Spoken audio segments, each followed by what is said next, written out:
Welcome to today's episode of Ancient Mysteries Revealed, where we embark on humanity as most extraordinary transformation. The incredible journey from scattered bands of hunter-gatherers living in temporary camps to the magnificent cities and complex civilizations that would reshape our planet forever. Picture this. You're standing in what will one day become the fertile plains of Mesopotamia. 12,000 years ago, around you stretches an endless wilderness where small groups of humans move constantly in search of game and wild plants, carrying everything they own on their backs, leaving barely a trace of their passage through the landscape. Yet in this seemingly empty wilderness, a revolution is quietly beginning that will prove more transformative than the invention of the wheel, more significant than the discovery of fire, more consequential than any technological breakthrough in human history. Our ancestors are about to make a decision that will change everything. They're going to stop moving. They're going to plant seeds in the ground, build permanent shelters, and create the first villages. Tiny settlements that will eventually grow into the great civilizations that built the pyramids, created written language, developed mathematics, and established the foundations of the modern world. But how did this incredible transformation happen? What mysterious forces drove small groups of people to abandon their ancient nomadic lifestyle and risk everything on the radical experiment of permanent settlement? How did tiny villages of a few dozen people evolve into massive cities housing hundreds of thousands? What innovations in technology, social organization, and human cooperation made it possible for these early civilizations to achieve feats that still amaze us today? The story we're about to explore is not just about the rise of agriculture or the invention of writing. It is about the fundamental transformation of human nature itself. We will discover how the challenges of living together in permanent communities forced our ancestors to develop new forms of government, religion, law, and social organization that continue to shape our lives today.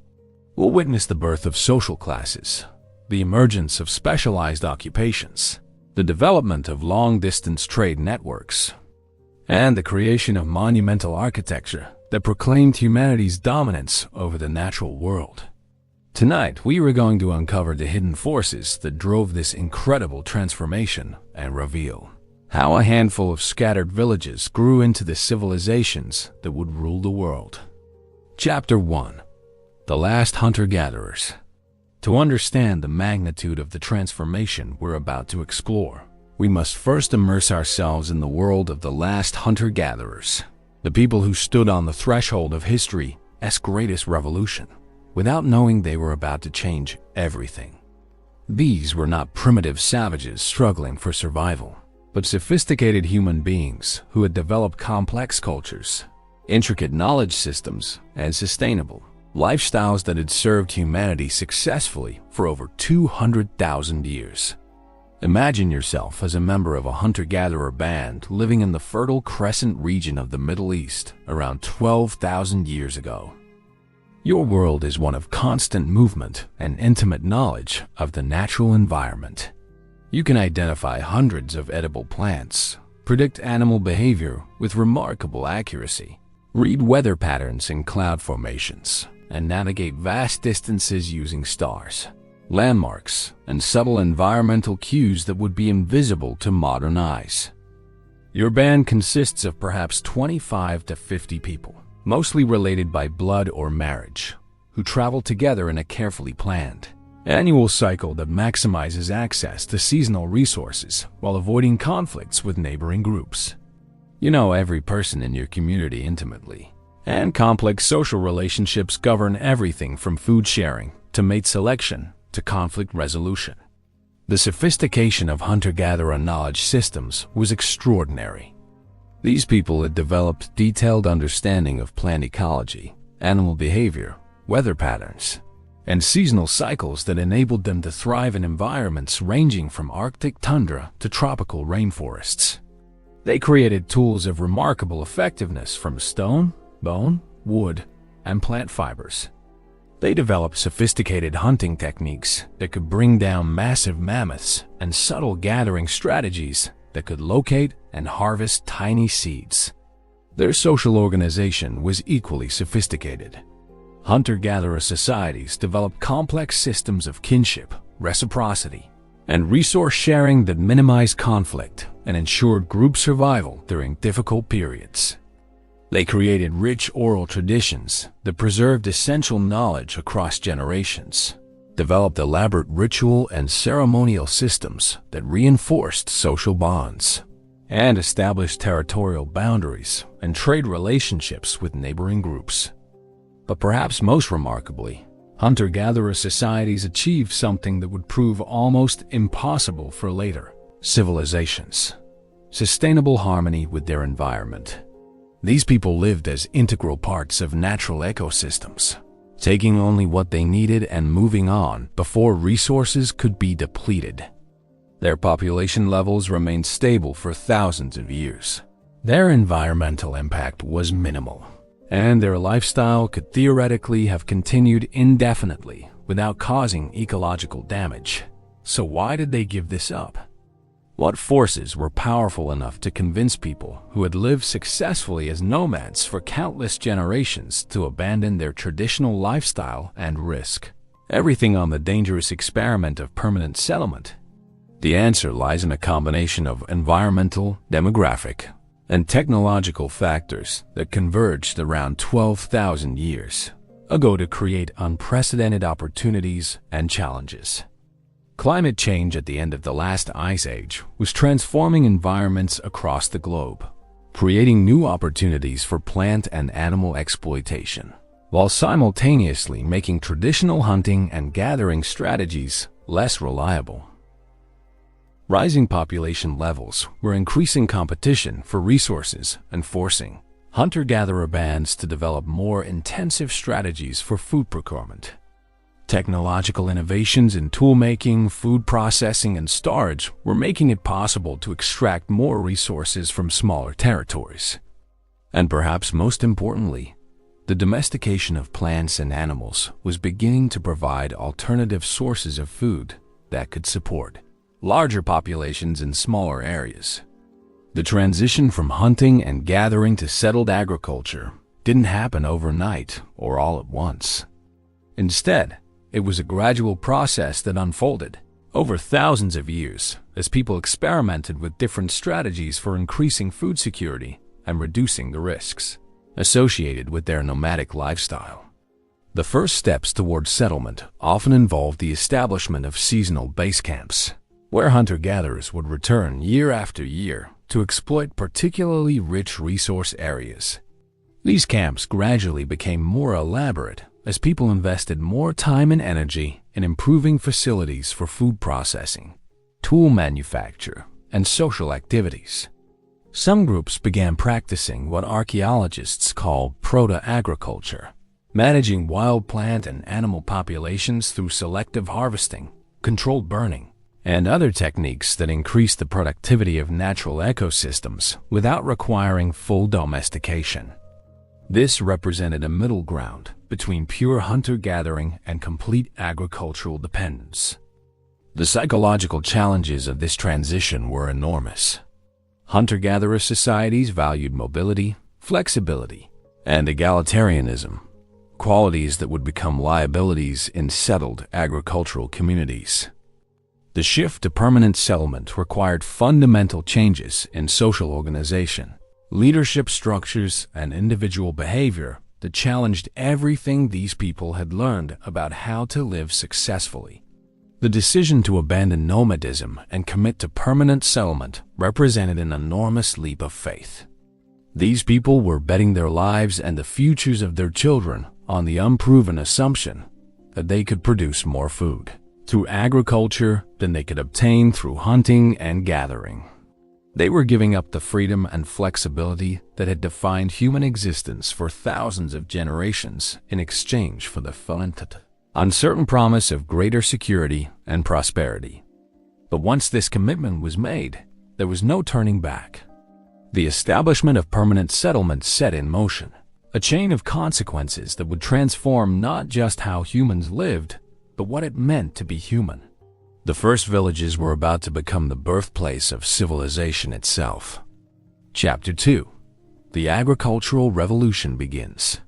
The transformation from nomadic hunting and gathering to settled agriculture represents one of the most profound revolutions in human history, a change so fundamental that it altered not just how humans lived, but the very nature of human society, culture, and interaction with the environment. This wasn't simply a matter of planting seeds instead of gathering wild plants. It was a complete reimagining of humanity's relationship with the natural world and with each other. Picture yourself in the hills of the Fertile Crescent around 11,000 years ago, witnessing the first tentative experiments in plant cultivation. A small group of people who have been gathering wild wheat and barley for generations noticed that some grains accidentally dropped near their seasonal camp have sprouted and grown. Instead of simply harvesting these volunteer plants, someone makes a revolutionary decision. They deliberately save some seeds and plant them in carefully prepared ground. This moment of insight, the recognition that humans could actively control and enhance natural processes rather than simply exploiting them, represents one of the greatest intellectual breakthroughs in human history. It required sophisticated understanding of plant biology, soil conditions, seasonal timing, and weather patterns. More importantly, it demanded unprecedented faith in the future and willingness to delay immediate gratification for long-term benefits. The earliest agricultural experiments were modest affairs conducted alongside traditional hunting and gathering activities. These proto-farmers didn't abandon their nomadic lifestyle immediately, but began incorporating small-scale cultivation into their seasonal rounds. They would plant seeds at favorable locations during their travels, returning months later to harvest whatever had grown successfully. Gradually, these experiments became more systematic and intensive. People began clearing larger areas of land, developing techniques for soil preparation and seed storage, and learning to select the most productive plant varieties for future cultivation. They discovered that certain wild grasses could be transformed through selective breeding into much more productive crops that would eventually become wheat, barley, rice, and maize. The domestication of animals followed a similar pattern of gradual experimentation and intensification. Hunters who had long studied animal behavior began capturing young animals and raising them in captivity. They discovered that certain species, particularly dogs, sheep, goats, cattle, and pigs, could be bred to enhance desirable characteristics like docility, meat production, or milk yield. The psychological impact of animal domestication was as significant as its practical benefits. For the first time in human history, people had living creatures completely under their control. This relationship of dominance and dependency would become a model for many subsequent social relationships within human societies. The combination of plant cultivation and animal domestication created what we now call the Neolithic Revolution, a transformation in human lifestyle that enabled dramatically increased food production and population growth. Agriculture could support much larger populations per unit of land than hunting and gathering, creating the demographic foundation for the complex societies that would follow. But agriculture also created entirely new types of challenges and risks that hunter-gatherer societies had never faced. Crops could fail due to drought, disease, or pest infestations, creating food shortages that could devastate entire communities. The concentration of valuable resources like stored grain and domestic animals made agricultural settlements attractive targets for raids by hunter-gatherer bands or rival farming communities. Perhaps most significantly, agriculture created new forms of social inequality that had been virtually unknown in hunter-gatherer societies. The ownership of land, crops, and domestic animals introduced concepts of private property that challenged traditional systems of resource sharing and reciprocity. Some individuals and families became wealthier than others, creating the first social classes and economic hierarchies. The establishment of permanent settlements also required new forms of social organization and leadership. Hunter-gatherer bands had been small enough for everyone to participate directly in decision-making processes. But agricultural communities needed more formal systems of governance to coordinate labor, resolve disputes, and organize collective activities like construction projects and defense. The earliest agricultural settlements were still relatively small and egalitarian compared to later civilizations. Villages like Jericho in Palestine and Catalyuk in Turkey housed only a few hundred to a few thousand people who continued to live in relatively simple dwellings and practice fairly egalitarian social relationships. But even these early settlements showed signs of increasing social complexity and specialization. Archaeological evidence from these sites reveals the emergence of craft specialization as some individuals began focusing their efforts on producing tools, pottery, textiles, or other goods for exchange, rather than participating directly in food production. This economic specialization was made possible by agricultural surplus that could support non-food producing members of the community. The development of trade networks between agricultural settlements facilitated the spread of new technologies, crops, and animals across vast distances. Obsidian tools manufactured in Turkey have been found in sites hundreds of miles away, indicating the existence of long-distance exchange relationships that would eventually evolve into the complex trade networks that connected ancient civilizations. Religious and ceremonial practices also became more elaborate in agricultural societies. The need to ensure successful crops led to the development of complex ritual systems designed to influence weather, soil fertility, and pest control. Agricultural communities built the first monumental architecture in the form of temples, ceremonial centers, and burial monuments that required coordinated labor from large numbers of people. The transformation of human society during the agricultural revolution was not uniform or simultaneous across the globe. Different regions developed agriculture at different times and in different ways, creating diverse pathways toward increased social complexity. The Middle East pioneered wheat and barley cultivation, along with sheep and goat domestication. China independently developed rice agriculture and pig domestication. Mesoamerica created maize-based agricultural systems, while the Andes region developed potato cultivation and llama domestication. Despite these regional differences, the basic pattern of agricultural development was remarkably consistent. Small-scale experimentation led to intensive cultivation, which enabled population growth, which required more complex social organization, which facilitated technological innovation, which supported further population growth and an accelerating cycle of social transformation. This cycle of agricultural intensification and social complexity would eventually produce the first true cities and the civilizations that built them. But the journey from simple farming villages to complex urban societies was neither inevitable nor automatic. It required countless innovations in technology, social organization, and cultural adaptation that would test the limits of human creativity and cooperation. Chapter 3. The Rise of Social Complexity. As agricultural villages grew larger and more prosperous, they faced unprecedented challenges that would force humanity to develop entirely new forms of social organization. The intimate, face-to-face relationships that had governed hunter-gatherer bands for thousands of years simply couldn't function in communities of hundreds or thousands of people. These growing settlements needed new institutions, new forms of leadership, and new ways of organizing human cooperation on scales never before attempted. Imagine yourself in the ancient settlement of Catalyuk around 9,000 years ago, walking through a community of perhaps 8,000 people, larger than any human settlement in previous history. The streets are narrow corridors between flat-roofed houses, built so closely together that people often travel across rooftops rather than walking at ground level.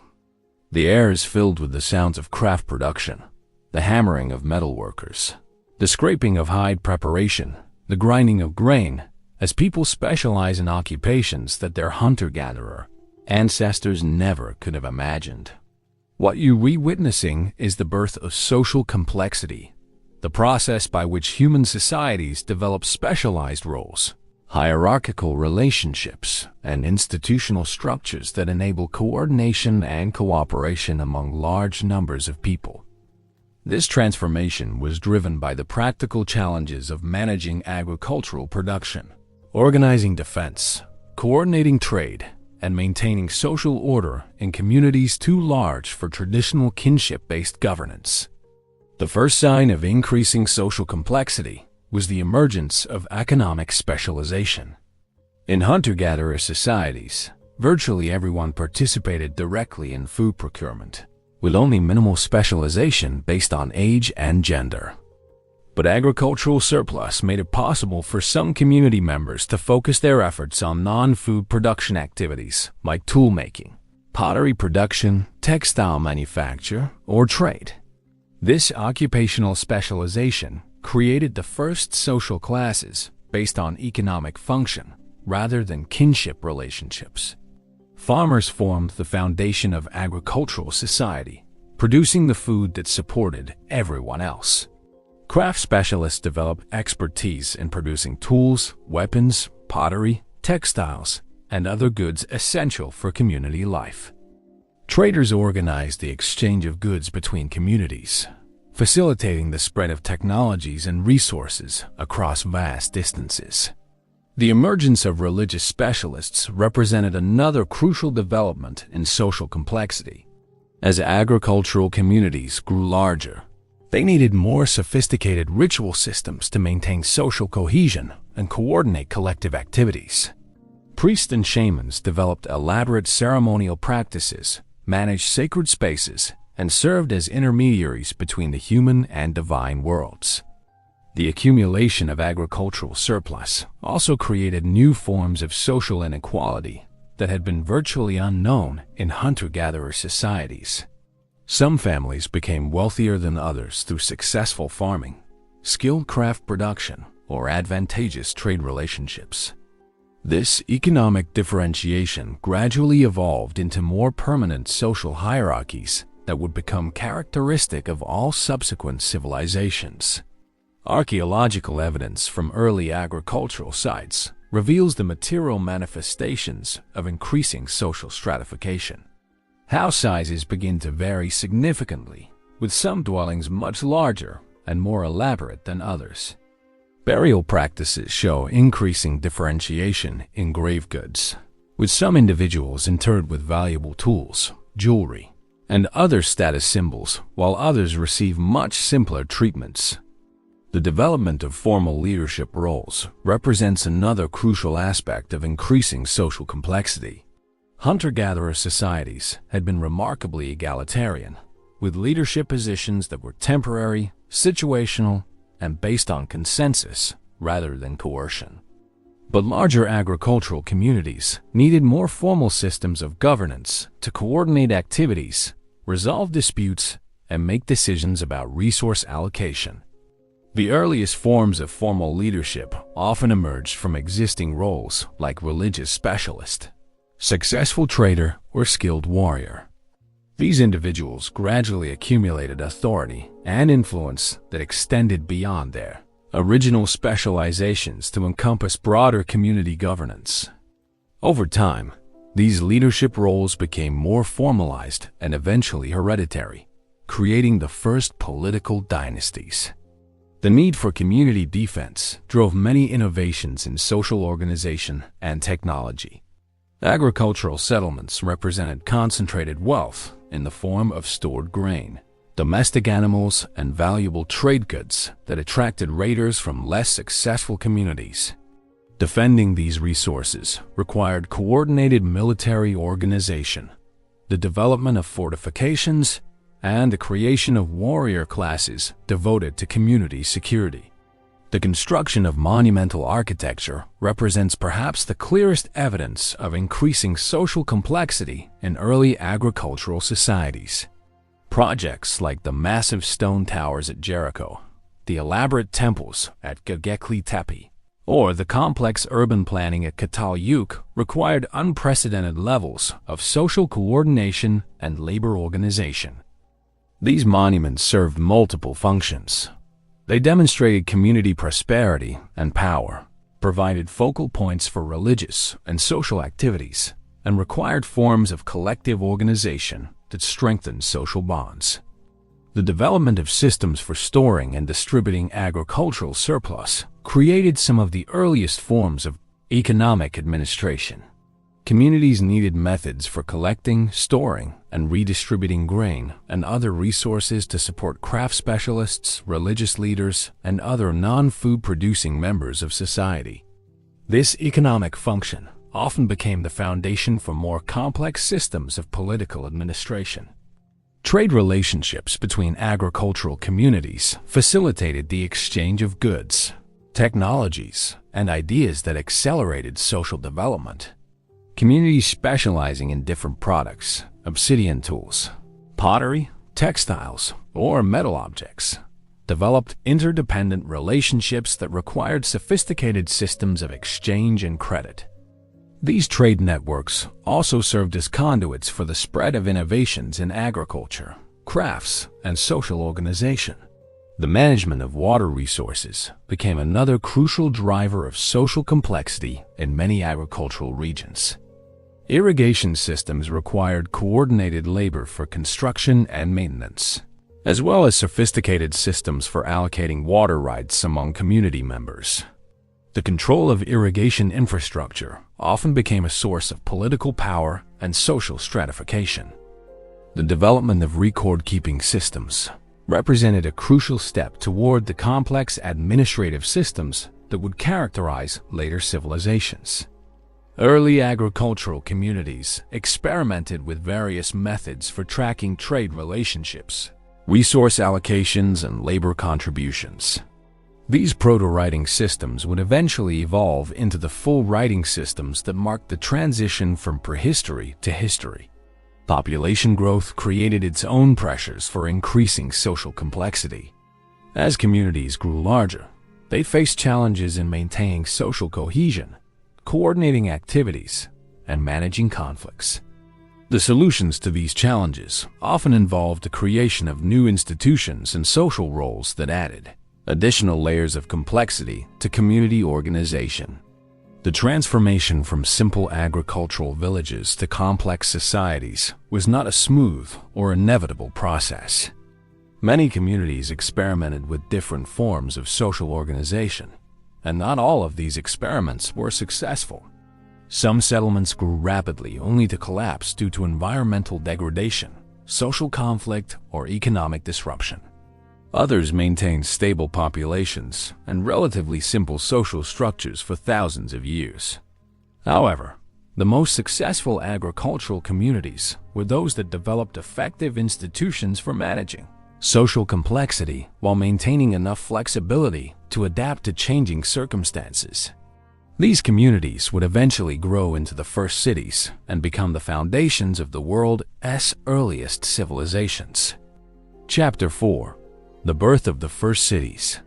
The transformation from agricultural villages to true cities represents one of the most dramatic leaps in human social evolution, a change so profound that it created entirely new forms of human experience and social organization. The world's first cities weren't simply larger versions of farming villages. They were revolutionary new environments that concentrated thousands of people in dense urban settlements and required unprecedented innovations in technology, governance, and social coordination. Picture yourself approaching the ancient city of Uruk around 5,500 years ago, seeing humanity's first true metropolis rising from the Mesopotamian plains. What confronts you is unlike anything that had ever existed in human history. Massive walls stretching for miles around a dense urban core, towering temple complexes visible from great distances, and a bustling population of perhaps 50,000 people. More humans concentrated in one place than had ever lived together before. The birth of cities required a perfect storm of technological, environmental, and social innovations that converged in a few key regions around the world. The most crucial prerequisite was agricultural productivity sufficient to support large populations of non-food producing specialists. This was achieved through intensive irrigation agriculture that could generate massive surpluses of grain and other crops. The development of irrigation systems in river valleys like those of the Tigris and Euphrates, the Nile, the Indus, and the Yellow River created the agricultural foundation for urban civilization. These river valleys provided fertile alluvial soils, reliable water supplies, and natural transportation networks that enabled the concentration of large populations and the coordination of complex economic activities. But technological capability alone wasn't sufficient to create cities. Urban development also required new forms of social organization that could coordinate the activities of thousands of individuals who didn't know each other personally and often had competing interests. The intimate, kinship-based relationships that had governed smaller communities simply couldn't function at urban scales. The solution was the development of formal institutions, permanent social structures with specialized functions that could operate independently of personal relationships. These institutions included centralized governments, professional military forces, organized religious hierarchies, formal legal systems, and complex economic bureaucracies that could manage the flow of goods and services throughout urban society. The earliest cities emerged as administrative and ceremonial centers that coordinated the activities of surrounding agricultural regions.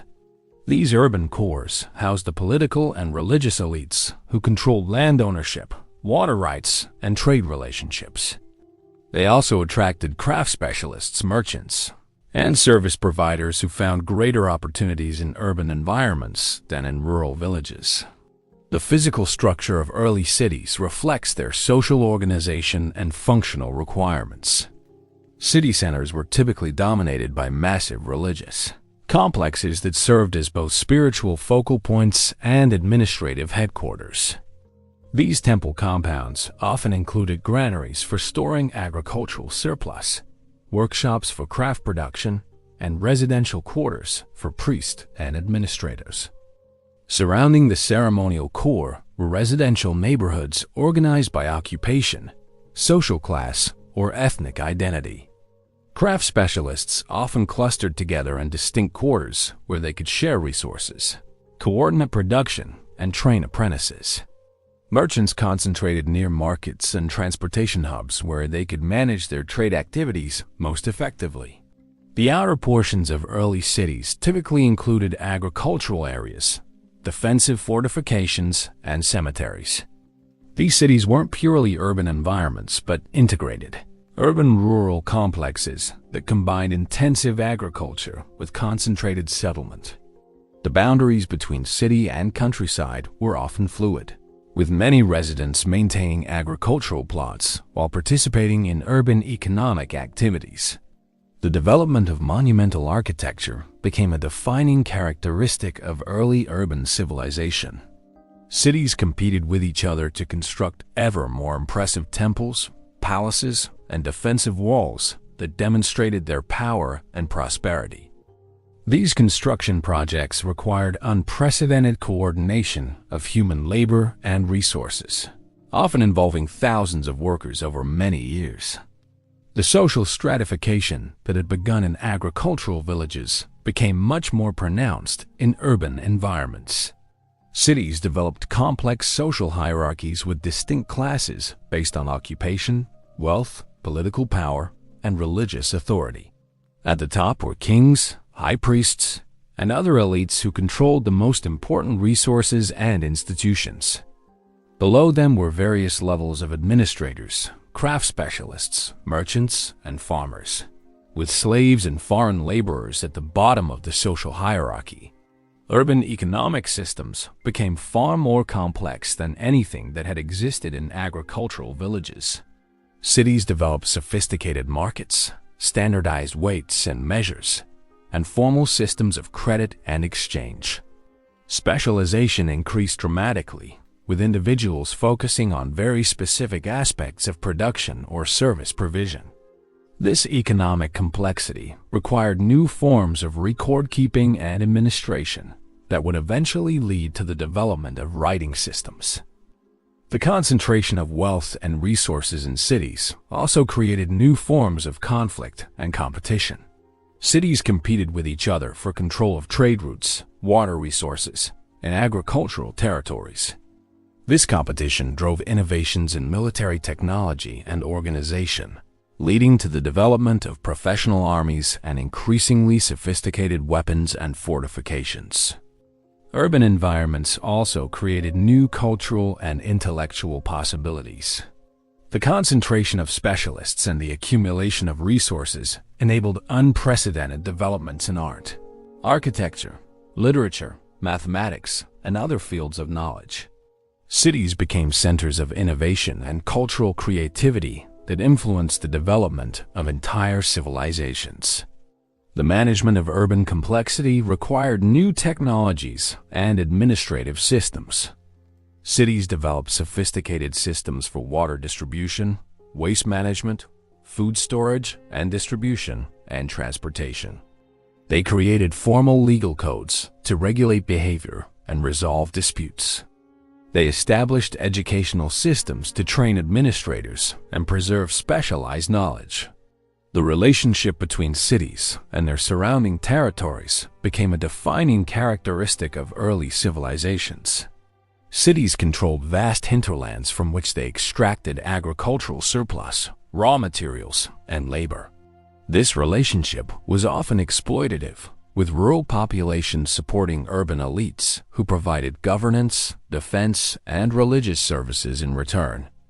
The development of long-distance trade networks connected cities across vast distances and facilitated the exchange of goods, technologies, and ideas. Cities became nodes in international networks that stretched across continents and enabled the spread of civilizational innovations. This interconnectedness also created new vulnerabilities, as cities became dependent on trade relationships that could be disrupted by conflict, environmental change, or economic instability. The psychological and social challenges of urban life were enormous. People had to learn to live in close proximity to thousands of strangers, to navigate complex social hierarchies, and to coordinate their activities with impersonal institutions rather than familiar kinship networks. Urban environments created new forms of social stress, conflict, and alienation that had been unknown in smaller communities. However, cities also offered unprecedented opportunities for individual advancement, creative expression, and participation in complex cultural and intellectual activities. Urban environments attracted ambitious individuals from rural areas who sought to improve their circumstances through trade, craft production, or service to urban elites. The success of early cities in managing these challenges and opportunities established the foundation for all subsequent urban civilization. The innovations in technology, social organization, and cultural development that emerged from the world's first cities would spread throughout the ancient world and eventually evolve into the complex urban societies that dominate our modern world. Chapter 5. The Mesopotamian Breakthrough. In the fertile river valley between the Tigris and Euphrates rivers, human civilization achieved its first great breakthrough, the development of the world's earliest complex society that would become the template for all subsequent civilizations. Mesopotamia, literally meaning between the rivers, became humanity's laboratory for experimenting with new forms of social organization, technology, and cultural expression that would fundamentally reshape the human experience. Standing in ancient Sumer around 5,000 years ago, you would witness the birth of virtually every institution and innovation that we consider essential to civilized life. This was where humans first developed writing, created formal legal codes, established professional armies, built the first schools, invented the wheel, developed sophisticated mathematics, and created the complex urban societies that would dominate human history for the next 5 millennia. The environmental advantages of Mesopotamia were crucial to its civilizational breakthrough. The annual flooding of the Tigris and Euphrates rivers deposited rich alluvial soil across the region while providing the water resources necessary for intensive agriculture. However, successful exploitation of this environment required unprecedented levels of social cooperation and technological innovation. The development of large-scale irrigation systems became the foundation of Mesopotamian civilization. These engineering projects required coordinated labor from thousands of workers, sophisticated understanding of hydraulic principles, and complex administrative systems for managing water rights and maintenance responsibilities. The irrigation networks that transformed the Mesopotamian landscape represented the first great triumph of human engineering over natural environments.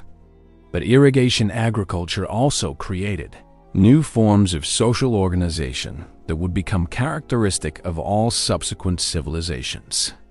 The control of water resources provided the foundation for political power, as communities that controlled irrigation systems could determine the fate of vast agricultural territories. This concentration of power in the hands of political and religious elites created the first true states, centralized institutions with the authority to make binding decisions for entire populations. The Sumerian city-states that emerged from this process, Ur, Uruk, Babylon, and dozens of others, represented a revolutionary new form of human organization. Each city-state was an independent political entity that controlled a urban center and its surrounding agricultural territory. These mini-kingdoms competed and cooperated with each other in complex patterns that would establish the basic framework for international relations throughout ancient history. The internal structure of Sumerian city-states established many of the institutional patterns that would characterize later civilizations. At the apex of society were god-kings who claimed divine authority and ruled through complex bureaucracies of administrators, priests, and military commanders. Below the ruling elite were various classes of free citizens, including merchants, craftsmen, and farmers, with slaves forming the bottom tier of society. The development of writing represents perhaps Mesopotamia's most significant contribution to human civilization. The earliest writing systems emerged from the practical need to keep records of economic transactions, tax collections, and administrative decisions. Sumerian cuneiform evolved from simple pictographs representing concrete objects to a sophisticated system capable of recording complex abstract concepts, legal codes, historical narratives, and literary works. The invention of writing had profound implications that extended far beyond record-keeping. It enabled the preservation and transmission of knowledge across generations in ways that had never been possible with purely oral traditions. Writing made possible the development of formal educational systems, complex legal codes, historical documentation, and literary traditions that would become central to civilized life.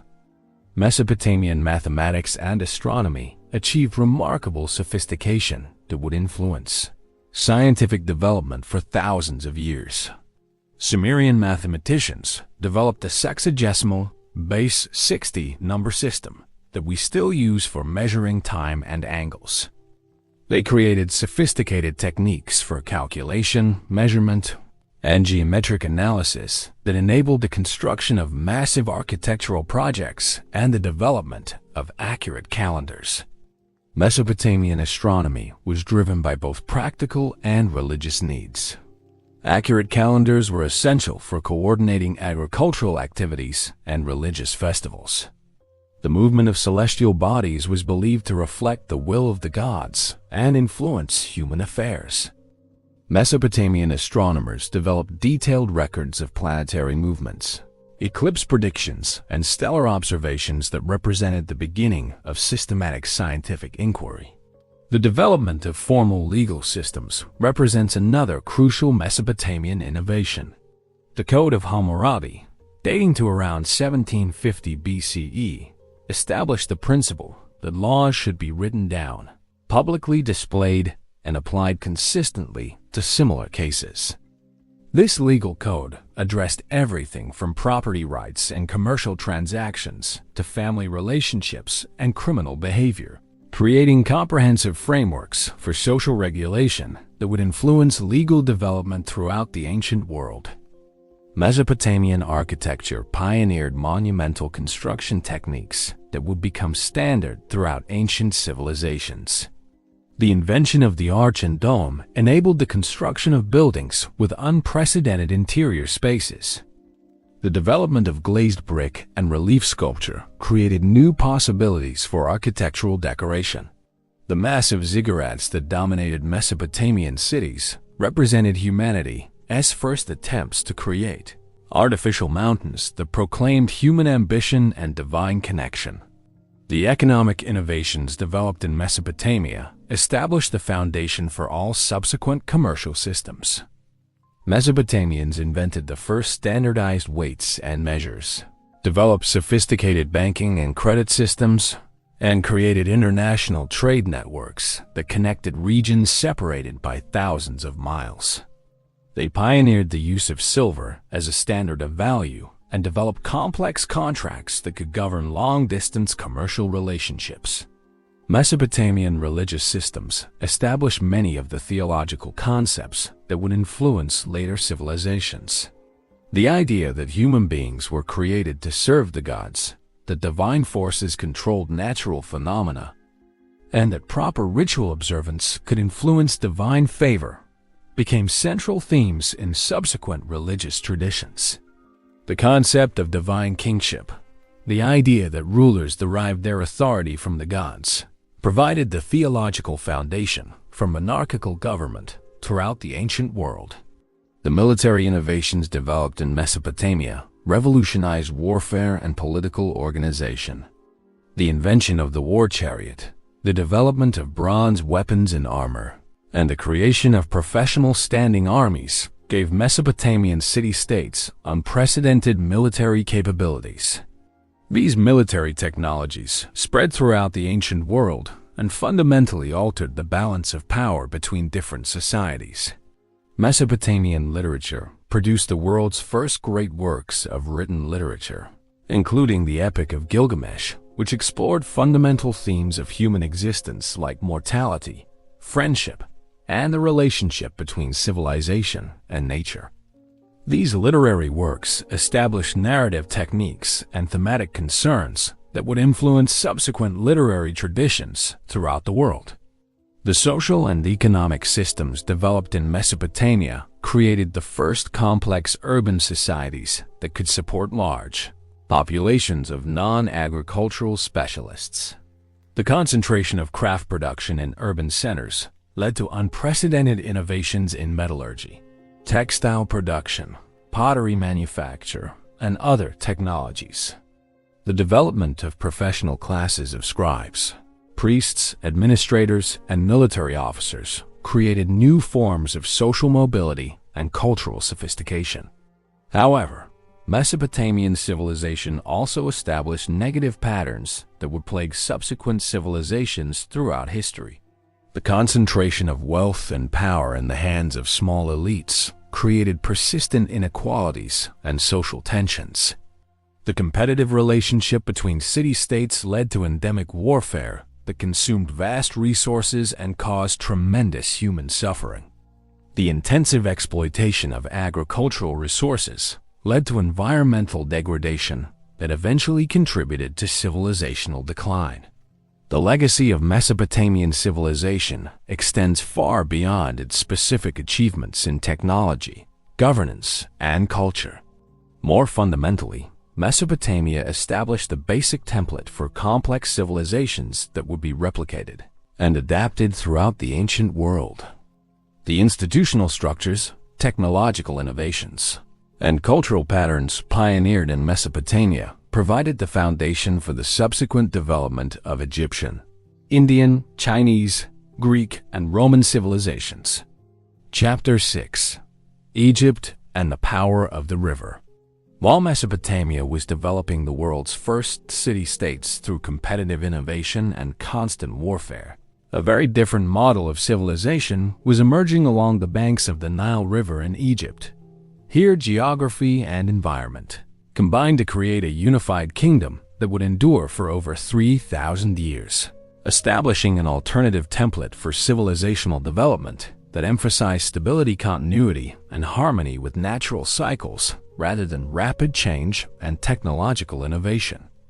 Picture yourself standing on the banks of the Nile around 5,000 years ago, witnessing the annual flood that made Egyptian civilization possible.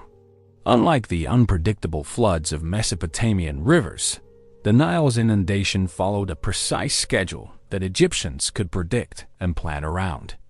Each year, summer rains in the Ethiopian highlands would cause the river to rise and overflow its banks, depositing rich silt across the narrow valley and delta that formed Egypt's agricultural heartland. This environmental predictability created very different social and political conditions than those that characterized Mesopotamia, where Mesopotamian city-states had to compete constantly for water resources and agricultural territory. The Nile Valley provided abundant resources that could support a unified kingdom stretching nearly 1,000 miles from the Mediterranean coast to the first cataract at Aswan. The unification of Upper and Lower Egypt under the pharaoh, Namur around 3100 BC, created the world's first nation-state, a centralized political system that controlled a clearly defined territory and population under a single ruling authority. This represented a revolutionary departure from the city-state model pioneered in Mesopotamia and established an alternative approach to large-scale political organization that would influence civilizational development throughout the ancient world. The concept of divine kingship reached its fullest development in ancient Egypt, where pharaohs were not merely rulers who claimed divine authority, but were considered to be living gods who maintained cosmic order through their earthly reign. This theological framework provided unprecedented legitimacy for centralized authority and enabled Egyptian rulers to mobilize vast resources for monumental construction projects and other collective endeavors. The construction of the pyramids represents perhaps the most remarkable achievement of Egyptian civilization and demonstrates the incredible organizational capabilities that centralized authority made possible. The Great Pyramid of Giza, built around 4,500 years ago, required the coordinated labor of thousands of workers over many years to quarry, transport, and precisely position over 2 million stone blocks weighing several tons each. But the pyramids were more than impressive architectural achievements. They represented a revolutionary approach to the relationship between individual mortality and social continuity. The elaborate preparations for pharaonic afterlife reflected Egyptian beliefs about the continuation of royal authority beyond death and the importance of maintaining cosmic order across temporal boundaries. This emphasis on continuity and stability would become a defining characteristic of Egyptian civilization. Egyptian writing systems developed independently from Mesopotamian, cuneiform, and reflected different priorities and cultural values. Hieroglyphic writing was simultaneously practical and sacred, serving both administrative needs and religious functions. The beautiful, artistic quality of hieroglyphic texts reflected the Egyptian emphasis on harmony, beauty, and the integration of practical and spiritual aspects of life. The development of papyrus as a writing medium gave Egyptians significant advantages over societies that relied on clay tablets or stone inscriptions.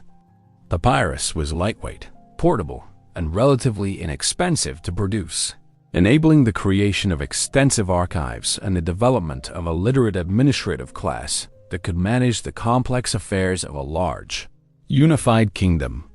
Egyptian mathematics and engineering achieved remarkable precision that enabled the construction of monuments that still amaze modern observers. The accuracy of pyramid construction, the precision of astronomical alignments, and the sophistication of surveying techniques required advanced mathematical knowledge and careful empirical observation. Egyptian mathematical papyri reveal sophisticated understanding of geometry, fractions, and algebraic relationships that would influence mathematical development throughout the Mediterranean world. The Egyptian approach to medicine was more systematic and scientifically oriented than contemporary practices in other civilizations. Egyptian physicians developed detailed knowledge of human anatomy, surgical procedures, and pharmaceutical treatments that was preserved in medical papyri and transmitted across generations. The practice of mummification, while primarily religious in purpose, provided unique opportunities for anatomical study that advanced medical knowledge. Egyptian religious systems established theological frameworks that would influence subsequent religious development throughout the Mediterranean world. The concept of judgment after death, the importance of moral behavior for achieving afterlife rewards, and the integration of ethical principles with religious observance created comprehensive worldviews that address both practical and spiritual aspects of human existence.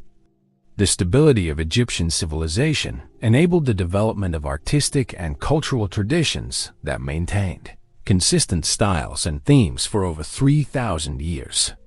Egyptian art achieved a distinctive visual language that effectively communicated religious and political messages while maintaining aesthetic principles that modern observers still find compelling. The continuity of artistic traditions reflected the broader Egyptian emphasis on stability and the preservation of successful patterns. Egyptian agriculture was more intensive and systematic than contemporary practices in other civilizations. The predictability of the Nile flood enabled careful planning of agricultural activities and the development of sophisticated irrigation systems that maximize crop yields. The agricultural surplus produced by these intensive methods supported large urban populations and enabled the development of extensive administrative and religious hierarchies. The social organization of Egyptian civilization was more centralized and hierarchical than contemporary societies in Mesopotamia or elsewhere. The pharaoh's absolute authority was supported by extensive bureaucracies of administrators, priests, and military officers who implemented royal policies throughout the kingdom.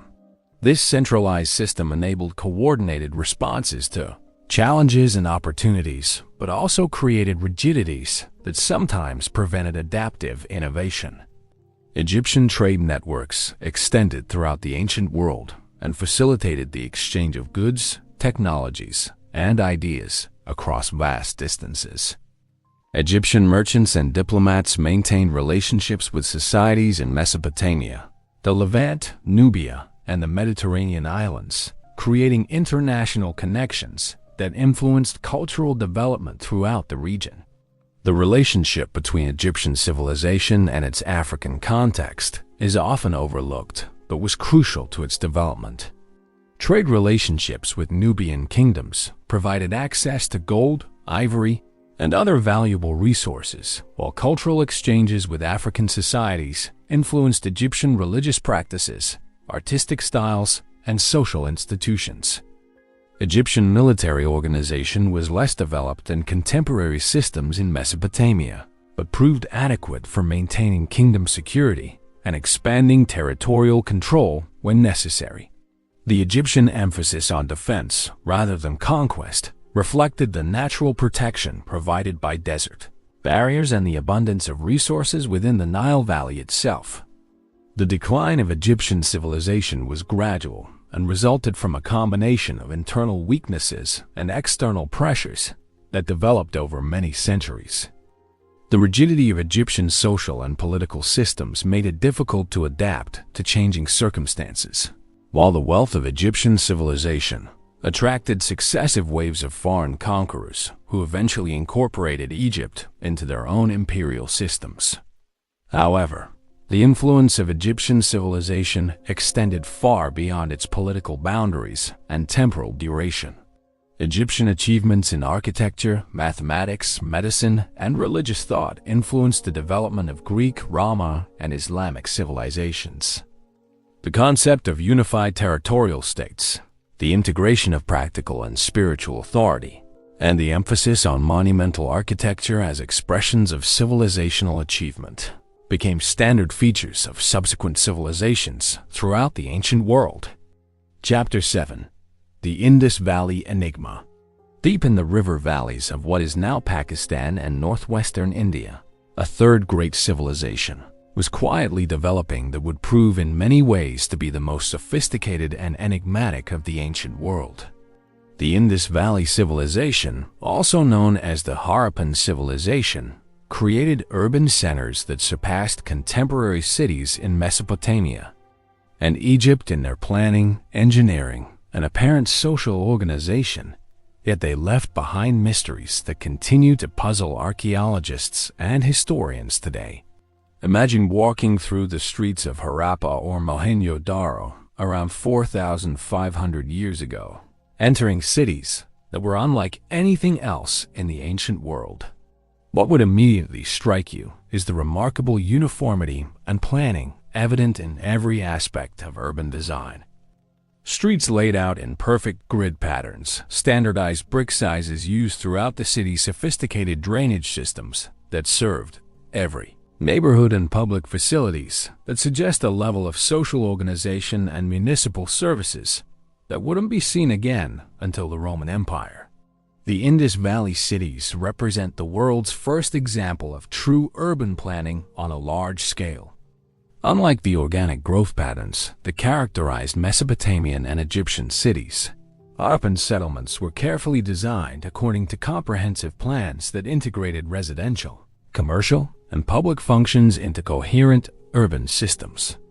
This level of planning suggests sophisticated understanding of hydraulic engineering, public health, and social organization that was far ahead of its time. The standardization evident throughout Harappan civilization is remarkable for its scope and consistency. Brick sizes, weights and measures, urban layouts, and even artistic styles remain consistent across hundreds of settlements spanning an area larger than Western Europe. This standardization suggests a level of administrative coordination and cultural integration that surpassed anything achieved by contemporary civilizations. The engineering achievements of the Indus Valley Civilization were extraordinary by any standard. Their cities featured sophisticated water management systems that included covered drains, public wells, private toilets connected to citywide sewage systems, and elaborate bathhouses that served both practical and possibly ritual functions. The Great Bath at Mohenjo-daro, with its perfectly waterproof construction and elaborate drainage systems, represents an engineering feat that demonstrates remarkable technical expertise. The apparent egalitarianism of Harappan society sets it apart from all other ancient civilizations. Archaeological evidence suggests much less social stratification than was typical in Mesopotamian or Egyptian societies. Houses varied in size, but showed relatively modest differences compared to the vast inequalities evident in other ancient cities. There is little evidence of royal palaces, monumental temples, or other structures that typically mark the presence of powerful elites in ancient societies. This apparent social equality extended to economic organization as well. The Harappan civilization developed sophisticated systems of trade and craft production without the extreme concentration of wealth that characterized other ancient economies. Evidence suggests widespread literacy, access to standardized goods and services, and participation in long-distance trade networks that connected the Indus Valley with Central Asia, Mesopotamia, and other distant regions. The technological innovations developed by Harappan craftsmen were remarkable for their sophistication and consistency. They pioneered techniques in metallurgy, textile production, seal carving, and ceramic manufacture that produced goods of exceptional quality and artistic merit. Harappan seals, with their intricate animal designs and undeciphered script, represent some of the finest miniature art from the ancient world. The agricultural systems that supported Harappan civilization were equally sophisticated. They developed techniques for managing river systems, constructing reservoirs, and coordinating agricultural activities across vast territories that enabled them to support urban populations. that may have reached several million people. The integration of agricultural and urban systems was more complete and systematic than anything achieved by contemporary civilizations. The mystery of the Harappan script represents one of archaeology's greatest unsolved puzzles. Despite decades of intensive study, scholars have been unable to decipher the writing system used throughout the Indus Valley civilization. This undeciphered script appears on thousands of seals, pottery fragments, and other artifacts, suggesting a literate society with sophisticated systems of record-keeping and communication. The inability to read Harappan texts has severely limited our understanding of their political systems, religious beliefs, and social organization. The apparent absence of warfare in Harappan society is another puzzling characteristic that distinguishes it from contemporary civilizations. Archaeological evidence reveals little evidence of weapons, fortifications, or violent destruction that typically marked ancient cities. This peaceful character may have contributed to the civilization as longevity, but may also have made it vulnerable to more militaristic societies that eventually displaced it.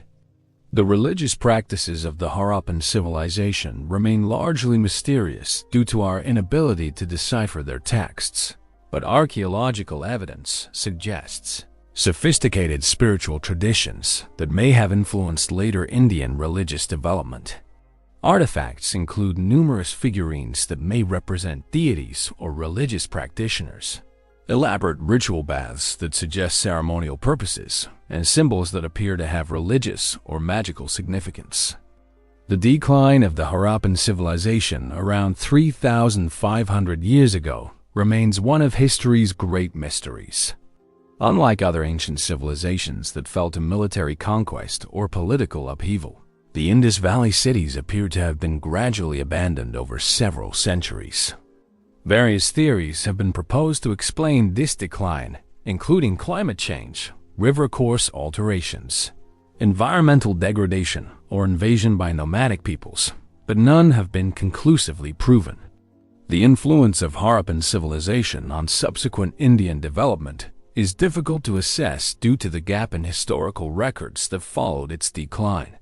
However, many aspects of later Indian civilization, including urban planning techniques, religious symbols, and possibly linguistic elements, may have roots in Harappan traditions that were preserved through oral transmission or indirect cultural influence.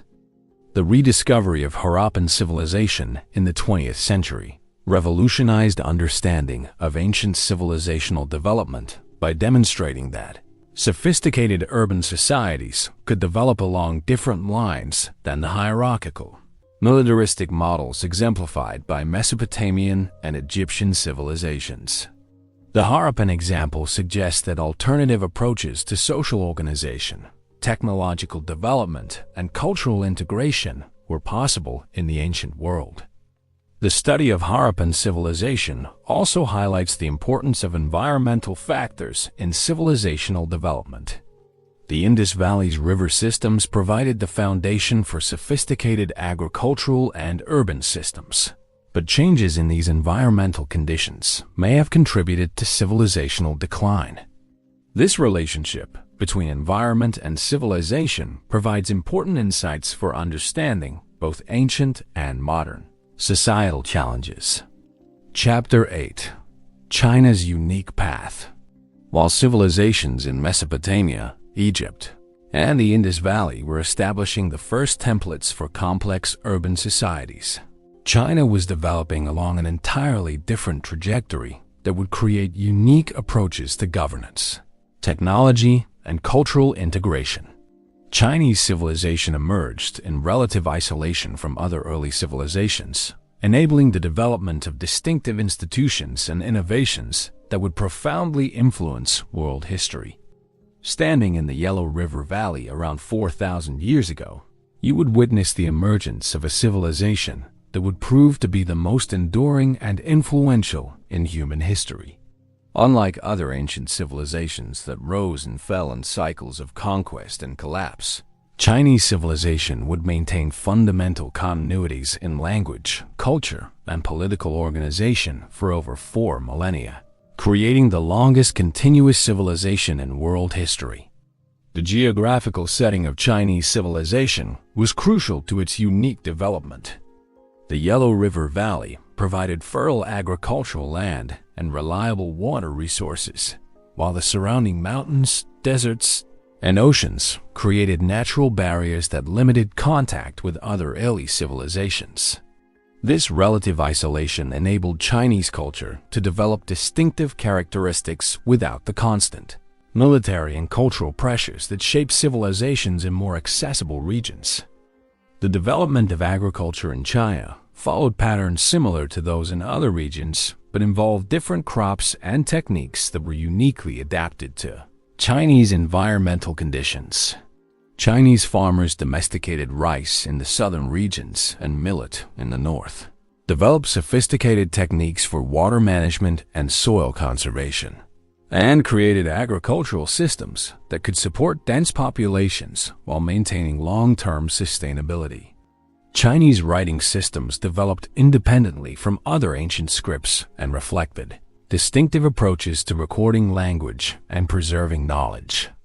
Chinese characters were logographic rather than alphabetic, representing meanings as well as sounds and creating writing systems that could be understood across different spoken dialects.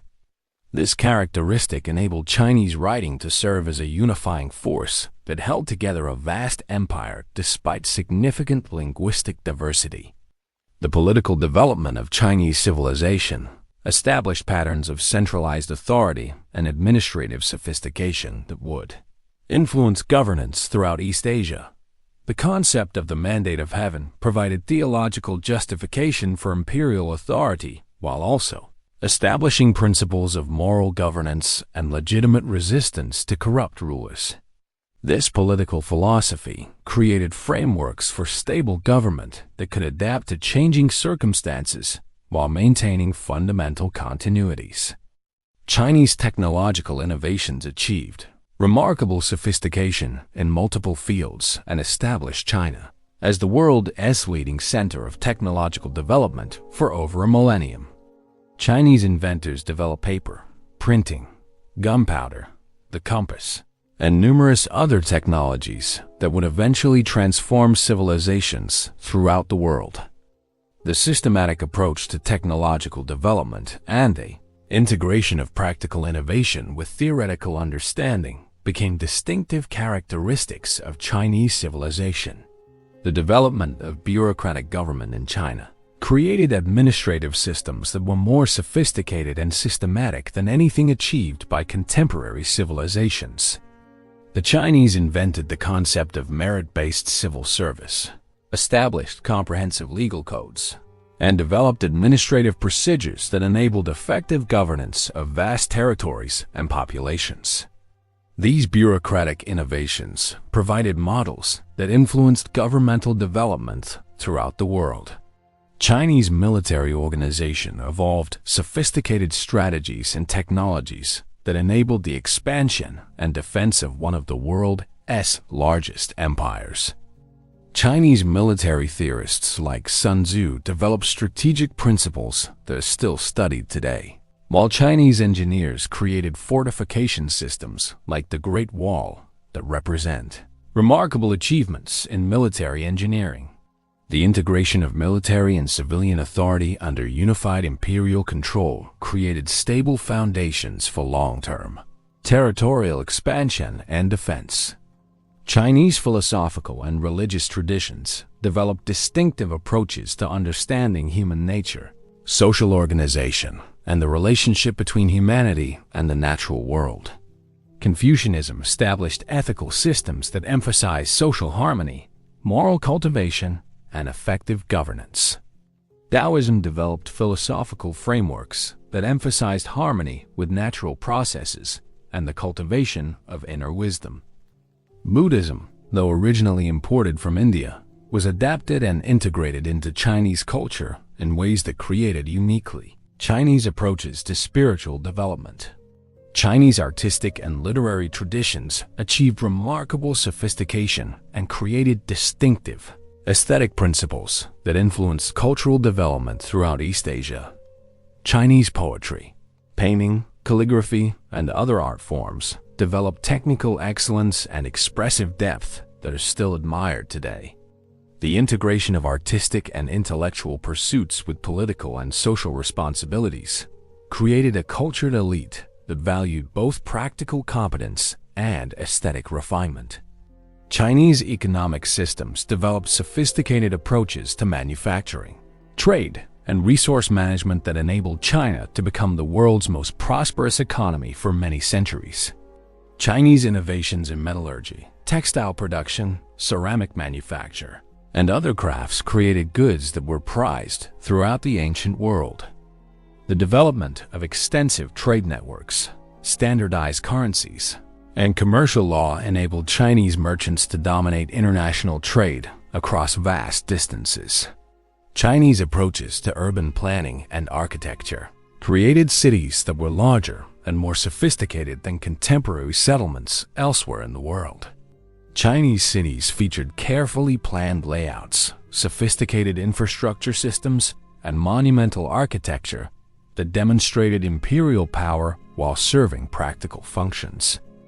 The integration of urban and rural systems enabled Chinese civilization to support larger populations and achieve greater economic productivity than other ancient societies.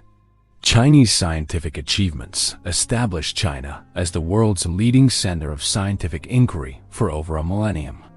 Chinese astronomers created accurate calendars and detailed stellar observations.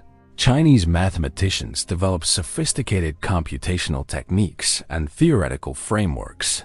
And Chinese physicians created medical systems that integrated empirical observation with theoretical understanding. The systematic approach to scientific inquiry and the integration of theoretical and practical knowledge became distinctive characteristics of Chinese civilization. The social organization of Chinese civilization created distinctive patterns of family structure, social mobility, and cultural integration that enabled China to maintain unity across vast territories and diverse populations.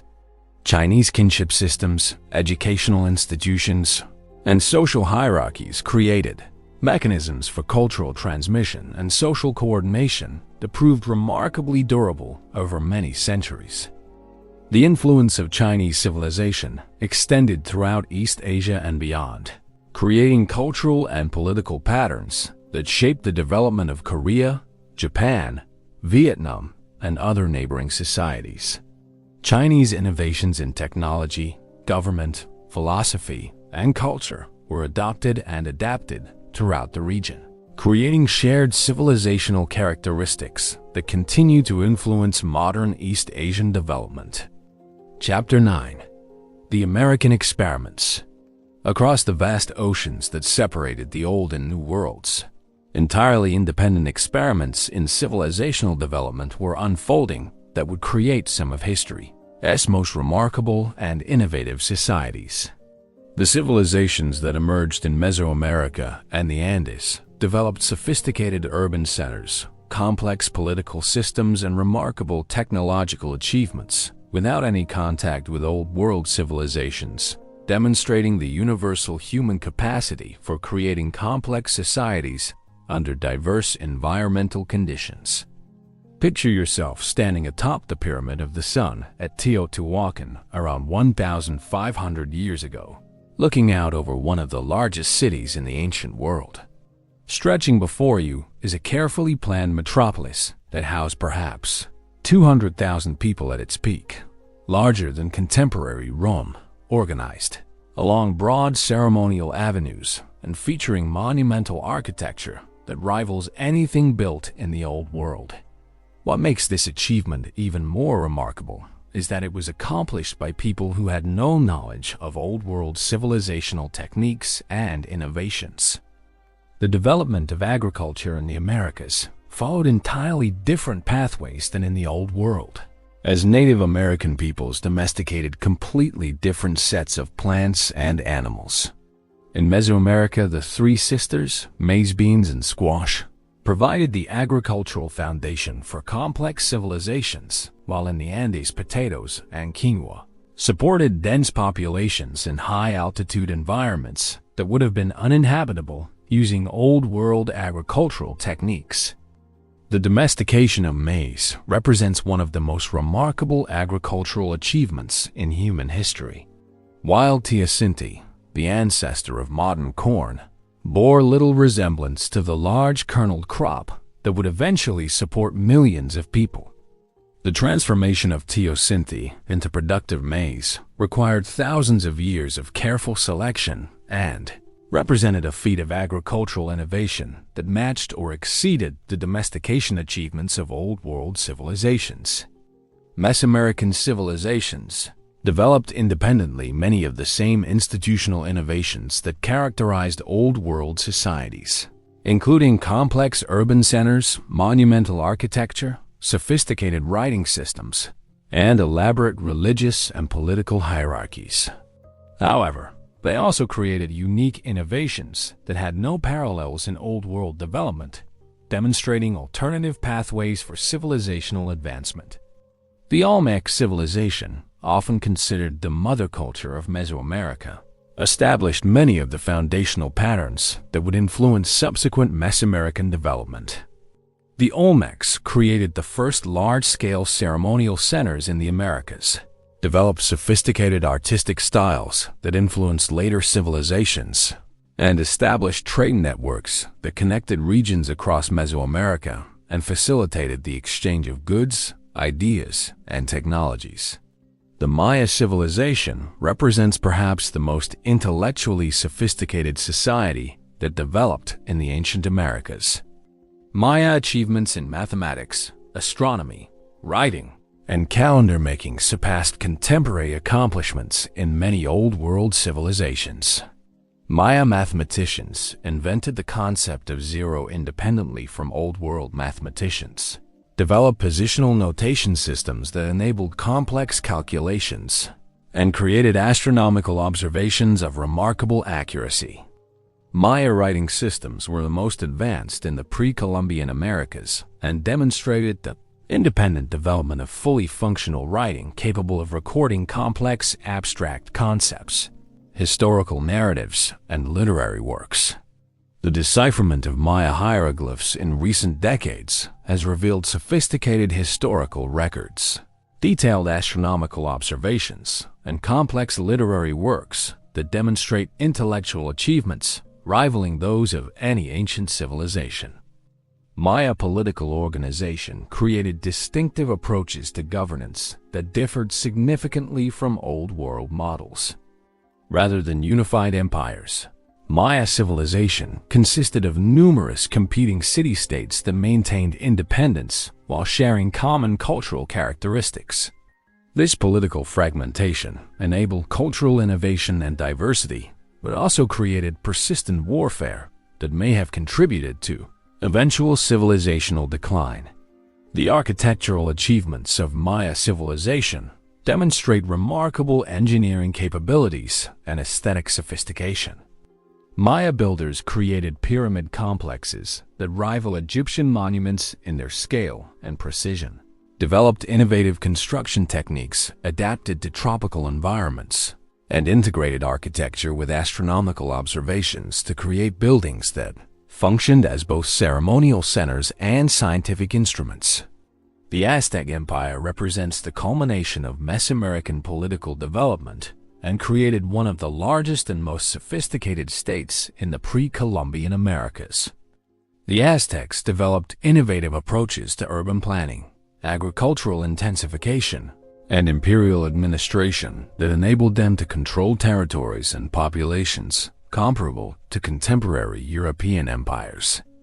The Aztec capital of Tenochtitlan was one of the largest cities in the world at the time of European contact, featuring sophisticated urban infrastructure, monumental architecture, and complex social organization that impressed European observers despite their cultural prejudices. The city's system of canals, markets, and public facilities demonstrated urban planning capabilities that surpassed most contemporary European cities. Aztec agricultural innovations, particularly the development of chinampas, floating gardens, enabled intensive food production that could support dense urban populations in environments that would have been challenging for Old World agricultural techniques. These agricultural systems were more productive and sustainable than many Old World farming methods and demonstrated innovative approaches to environmental management. In South America, Andean civilizations developed entirely different approaches to complex society that were adapted to high-altitude environments and different ecological conditions. The Inca Empire became the largest state in the pre-Columbian Americas, stretching along the entire western coast of South America and demonstrating remarkable achievements in political organization, engineering, and economic management. Inca political systems created innovative approaches to imperial administration that enabled effective governance of diverse populations across vast territories and challenging geographical conditions. The Inca developed systems of record-keeping using quipu knotted strings, created extensive road networks that connected all parts of their empire, and established administrative procedures that enabled centralized coordination of local activities. Inca engineering achievements included some of the most remarkable construction projects in human history. Inca builders created road systems that crossed mountains and deserts, constructed agricultural terraces that transformed steep mountainsides into productive farmland, and built architectural complexes like Machu Picchu that demonstrate extraordinary skill in working with challenging environmental conditions. The social organization of Andean civilizations created distinctive approaches to resource management and community cooperation that enabled successful adaptation to high-altitude environments. The Inca system of Mita, labor service, mobilized community labor for large-scale construction projects and agricultural activities, while systems of reciprocity and redistribution ensured that resources were shared according to community needs. Andean agricultural techniques were highly sophisticated and specifically adapted to mountain environments that presented unique challenges and opportunities. Andean farmers developed techniques for high-altitude agriculture, created storage systems that could preserve food for many years, and domesticated plants like potatoes and quinoa that could thrive in conditions unsuitable for Old World crops. The technological achievements of American civilizations demonstrated innovative solutions to practical challenges that often differed significantly from Old World approaches. American peoples developed sophisticated techniques in metallurgy, textile production, architectural construction, and tool manufacture that were adapted to local materials and environmental conditions. American civilizations also created distinctive artistic and cultural traditions that achieved remarkable aesthetic and intellectual sophistication.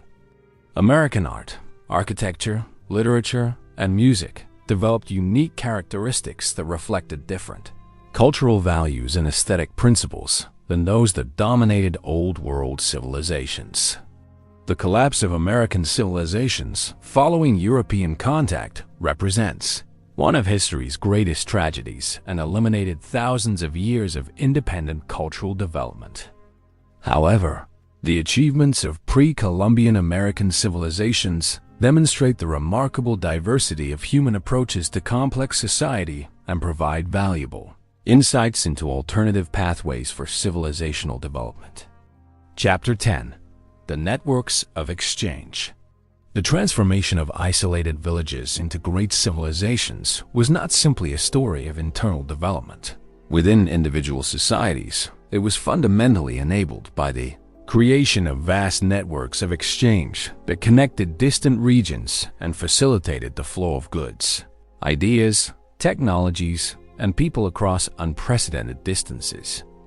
These trade networks became the circulatory systems of ancient civilization, enabling specialization, innovation, and cultural development that would have been impossible in isolation. Imagine yourself as a merchant traveling the ancient trade routes that connected Mesopotamia to the Indus Valley around 4,000 years ago. Your journey would take you across thousands of miles of diverse landscapes through dozens of different cultural groups and would require navigation skills, language abilities, diplomatic expertise, and risk management capabilities that made ancient merchants among the most cosmopolitan and knowledgeable people of their time.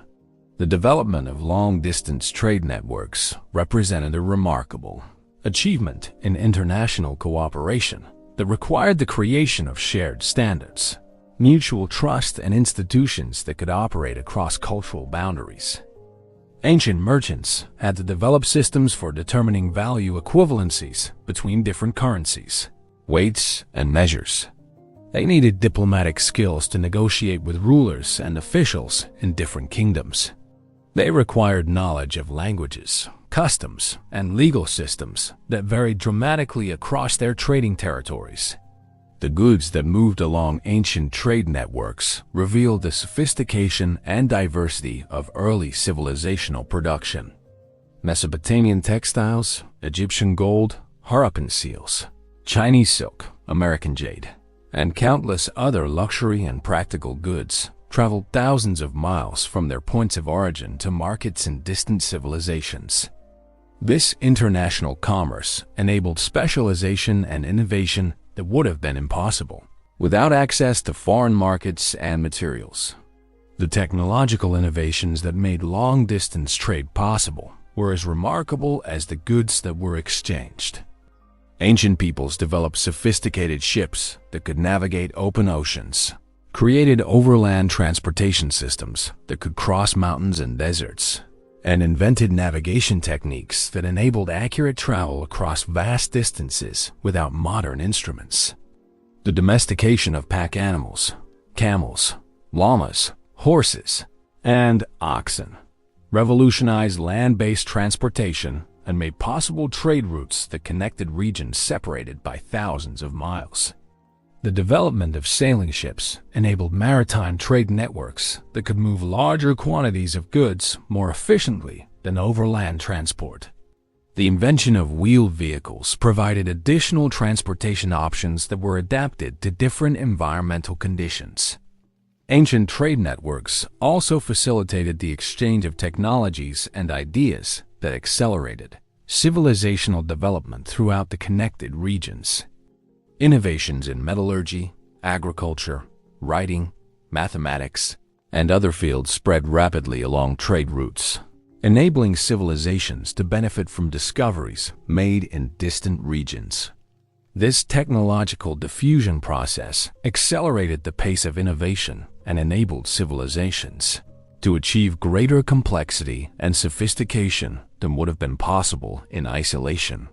The spread of writing systems along trade networks demonstrates how commercial needs drove technological adoption and adaptation. Merchants needed ways to record transactions, track debts, and communicate with trading partners in different regions. The practical requirements of long-distance commerce created incentives for literacy that extended beyond royal courts and religious institutions to include merchant classes and administrative personnel involved in trade management. Religious and philosophical ideas also traveled along trade networks, creating opportunities for cultural exchange and intellectual development that enriched civilizations throughout the connected world. Buddhism spread from India to China and Southeast Asia along the Silk Road. Christianity and Islam used trade networks to extend their influence across continents.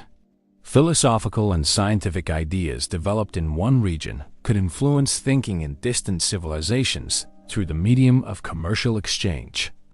The social and cultural impacts of long-distance trade were equally significant. Merchant communities became cosmopolitan centers that brought together people from different cultural backgrounds and created opportunities for cross-cultural learning and adaptation. Port cities and trading centers developed distinctive, multicultural characteristics that differed from the more homogeneous inland communities.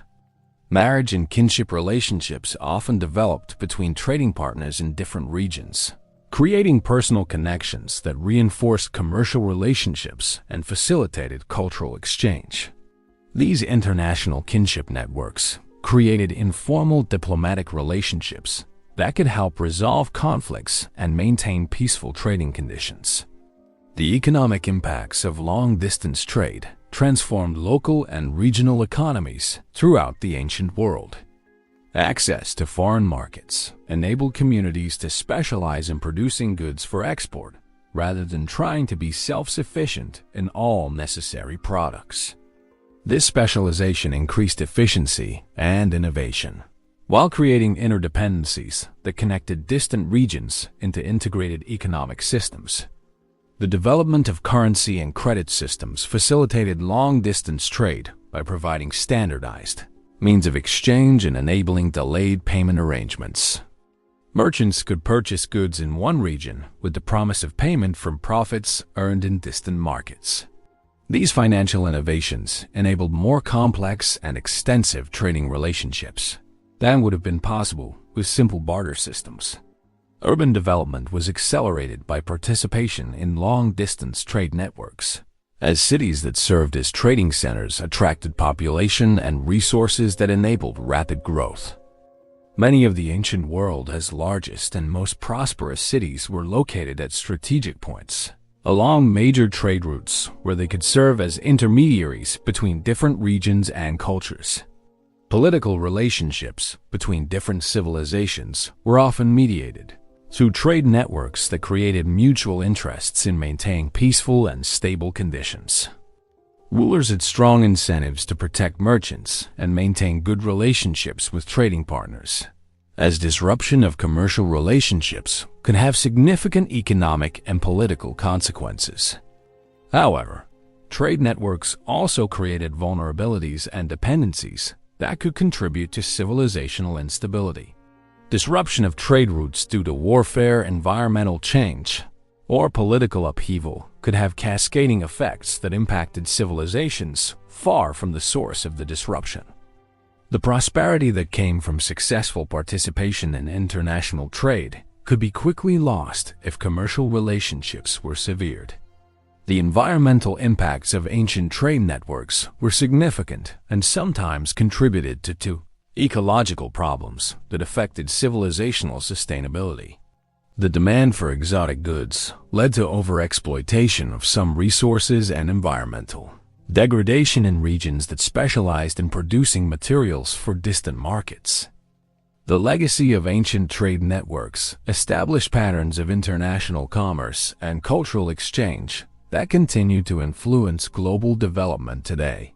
The basic principles of commercial law, international diplomacy, and cross-cultural cooperation that were developed to support ancient trade relationships provided foundations for modern systems of international commerce and communication. Chapter 11. The Forces of Collapse. The transformation from villages to civilizations was not a linear progression of constant growth and increasing complexity. Throughout ancient history, civilizations rose to great heights only to collapse suddenly or gradually decline into obscurity, leaving behind monumental ruins and mysterious gaps in the historical record. Understanding why civilizations collapse is as important as understanding how they develop, as these patterns of growth and decline reveal fundamental truths about the sustainability and vulnerability of complex human societies. Picture yourself walking through the abandoned streets of once great city, perhaps Angkor in Cambodia or Cahokia in North America, where magnificent temples and elaborate urban infrastructure now lie empty and overgrown by vegetation. The silence that surrounds these ruins speaks to one of history's most persistent mysteries. Why do complex civilizations, which seem so powerful and enduring at their peak, sometimes collapse so completely that they are forgotten by subsequent generations? The collapse of civilizations is rarely caused by a single factor, but usually results from the interaction of multiple stresses that overwhelm a society's capacity to adapt and respond.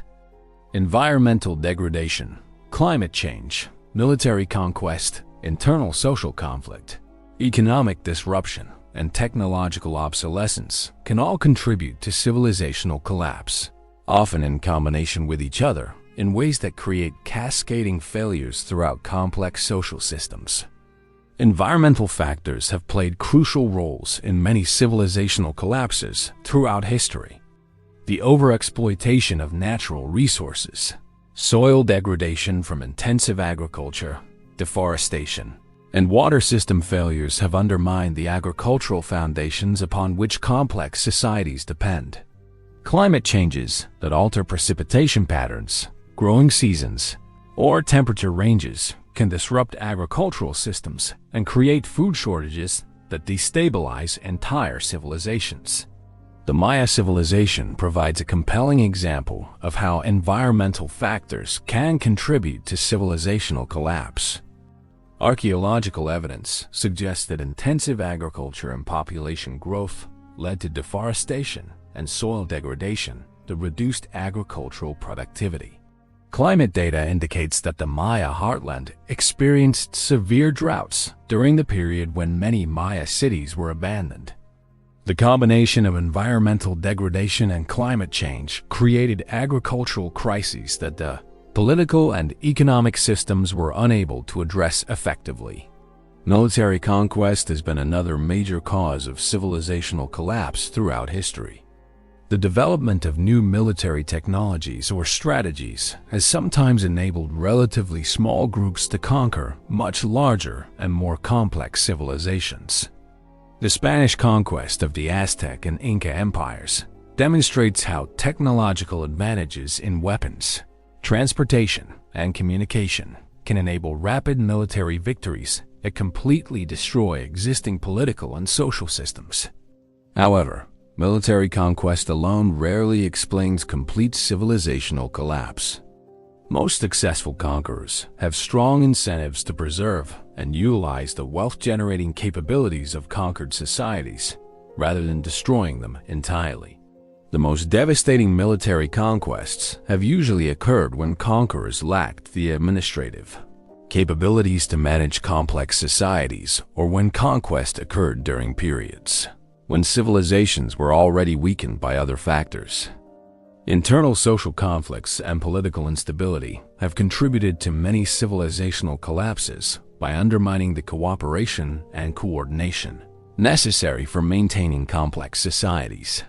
Civil wars, elite conflicts, popular rebellions, and institutional breakdowns can create internal chaos that makes civilizations vulnerable to external threats or unable to respond effectively to environmental and economic challenges.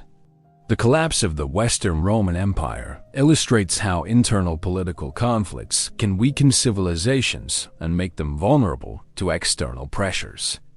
Political instability, military usurpation, fiscal crisis, and social conflict created internal chaos that prevented effective responses to barbarian invasions and economic disruption. The empire's collapse resulted from the interaction of internal weaknesses with external pressures rather than from any single overwhelming cause. Economic factors have also played important roles in civilizational collapse. Trade disruptions, currency devaluation, fiscal crises, and economic inequality can destabilize complex societies by undermining the resource flows necessary for maintaining political institutions, military forces, and urban populations. Economic problems often interact with political and social factors to create downward spirals that are difficult to reverse. The interdependence that makes complex civilizations possible also creates vulnerabilities that can contribute to collapse. Specialization and trade networks that enable efficiency and innovation during stable periods can become sources of weakness when disrupted by warfare, environmental change, or political instability. Civilizations that depend on long-distance trade for essential resources can be devastated by disruptions to commercial networks. Technological obsolescence has sometimes contributed to civilizational decline when societies failed to adopt innovations that gave advantages to their competitors. Military technologies, transportation systems, communication methods, and production techniques that provide competitive advantages can enable some societies to dominate others that fail to adapt to changing technological conditions. Social and cultural factors have also influenced civilizational sustainability. Societies with flexible institutions, adaptive governance systems, and cultural values that promote innovation and cooperation have often proven more resilient than rigid hierarchical societies that resist change and suppress internal diversity. The capacity for institutional reform and cultural adaptation has been crucial for civilizational survival during periods of stress. Population dynamics have played complex roles in civilizational development and collapse. Population growth that exceeds carrying capacity can create resource shortages and environmental degradation that undermine civilizational sustainability. However, population decline due to disease, warfare, or migration can also destabilize civilizations by reducing the human resources available for maintaining complex institutions and economic systems. Disease outbreaks sometimes caused catastrophic population declines that contributed to civilizational collapse.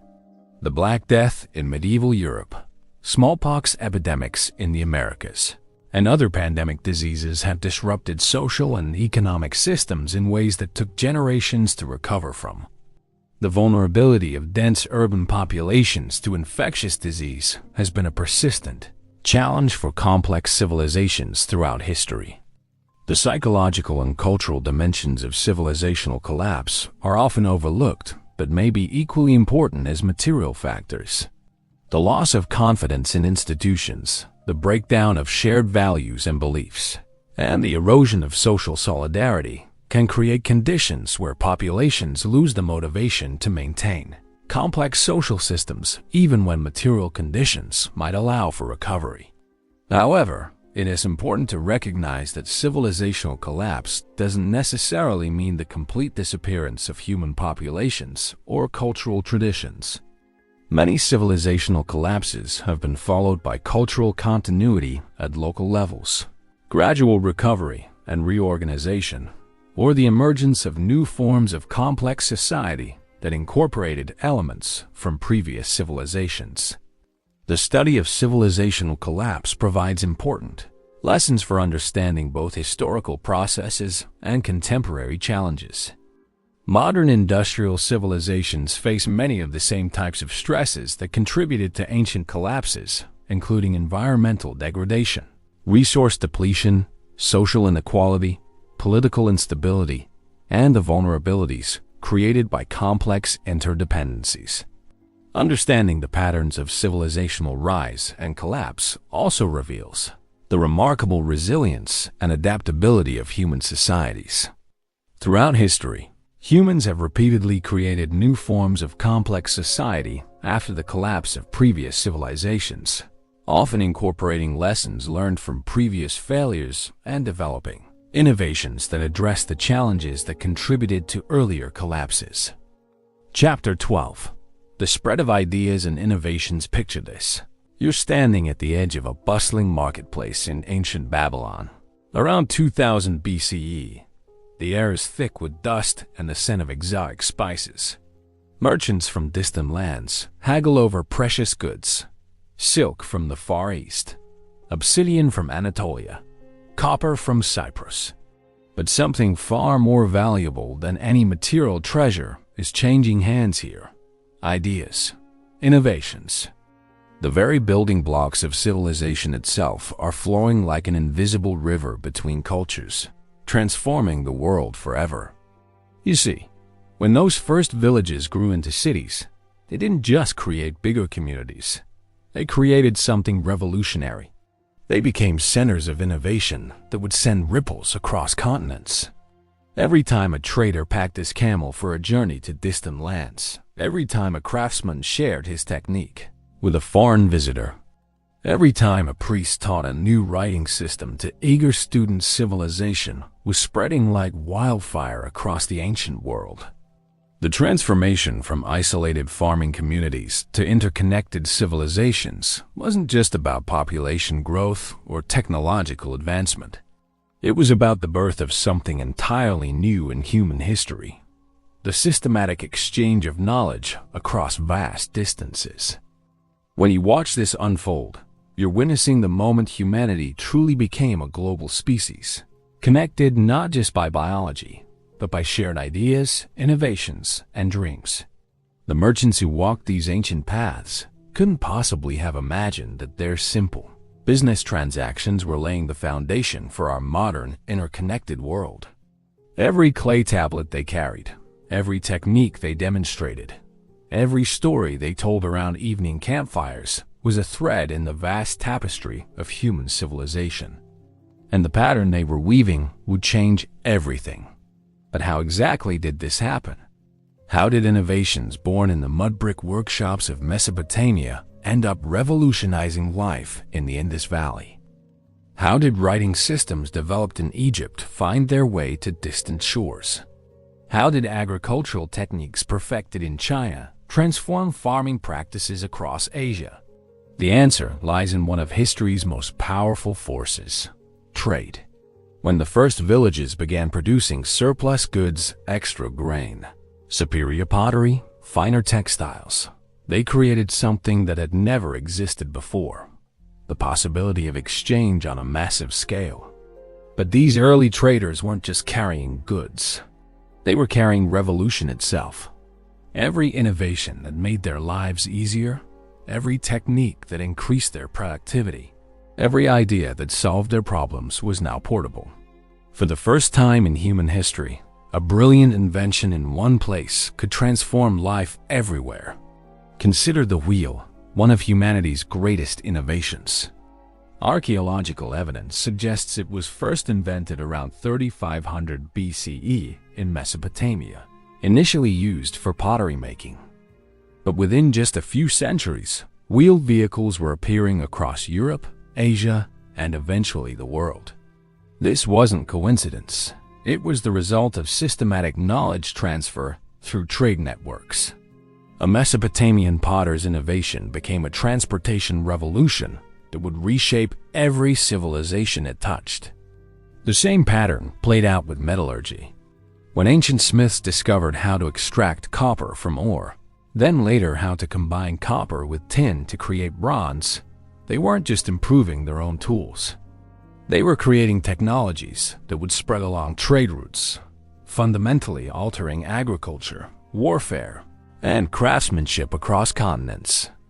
Bronze tools meant more efficient farming, which meant larger food surpluses, which meant bigger cities, which meant more specialization, which meant more innovations to trade.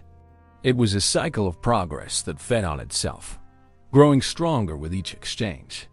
But perhaps the most revolutionary innovation that spread through these early networks was writing itself. When Sumerian scribes first began pressing wedge-shaped marks into clay tablets around 3200 BCE, they were solving a practical problem: how to keep track of goods and transactions in increasingly complex societies. They had no idea they were creating the foundation for all human knowledge preservation and transmission.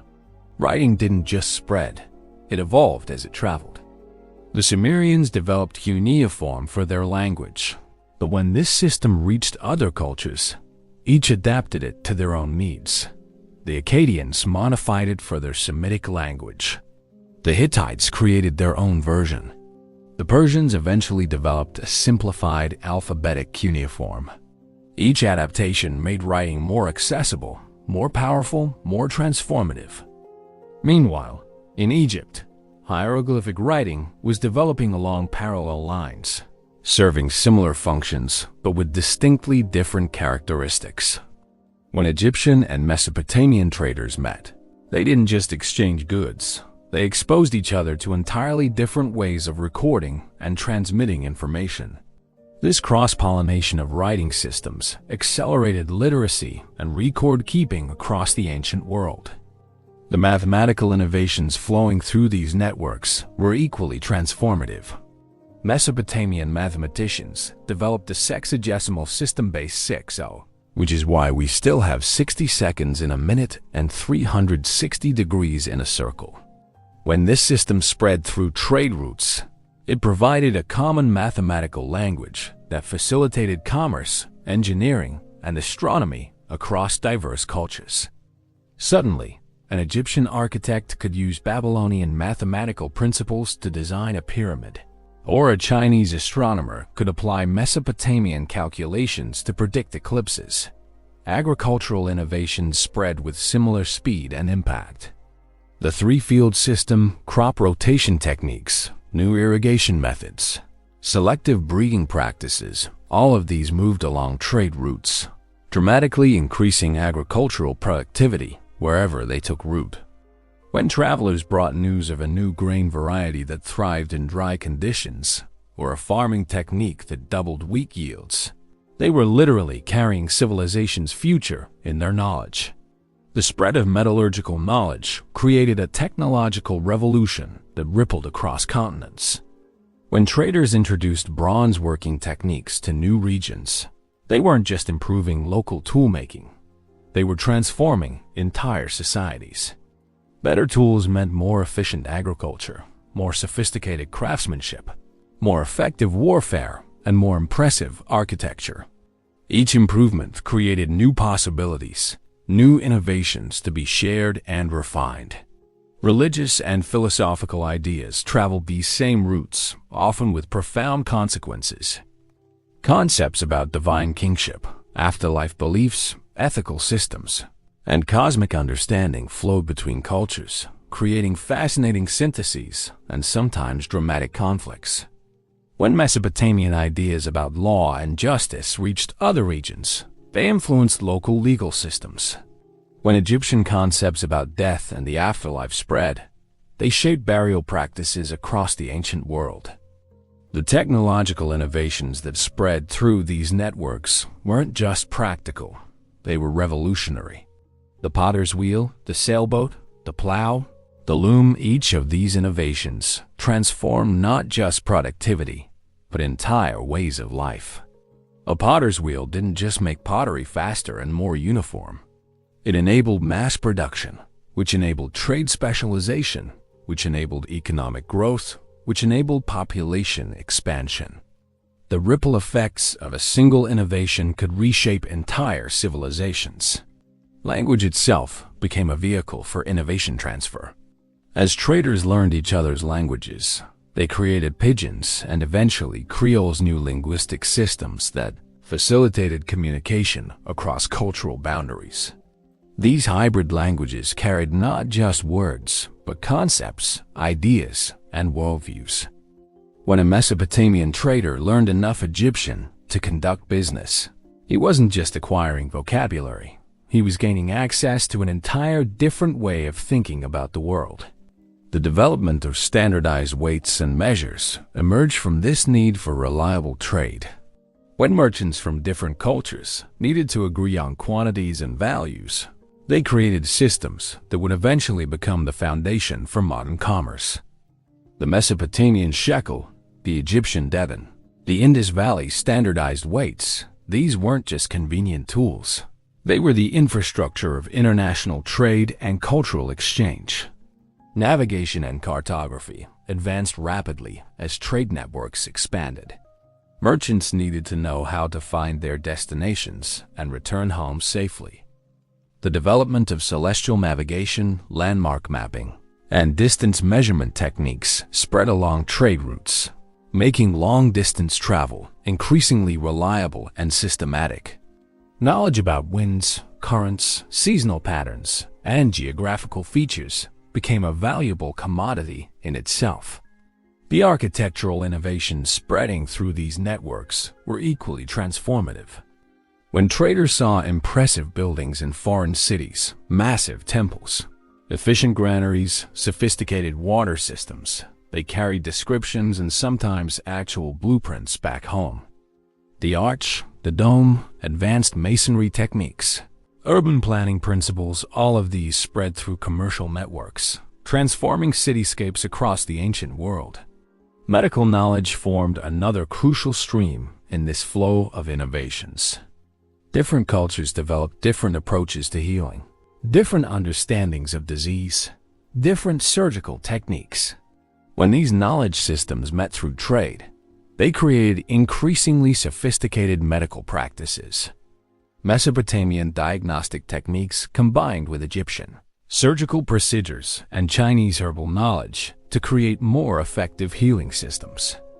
Artistic styles and techniques flowed along these same channels, creating fascinating cultural hybrids. Mesopotamian cylinder seals influenced Egyptian artistic motifs. Chinese silkworking techniques revolutionized textile production across Eurasia. Greek sculptural principles shaped art from India to Spain. The movement of artistic innovations created a visual language that transcended cultural boundaries while still maintaining local distinctiveness. The cumulative effect of this constant innovation exchange was exponential progress. Each culture that joined these networks didn't just receive existing innovations.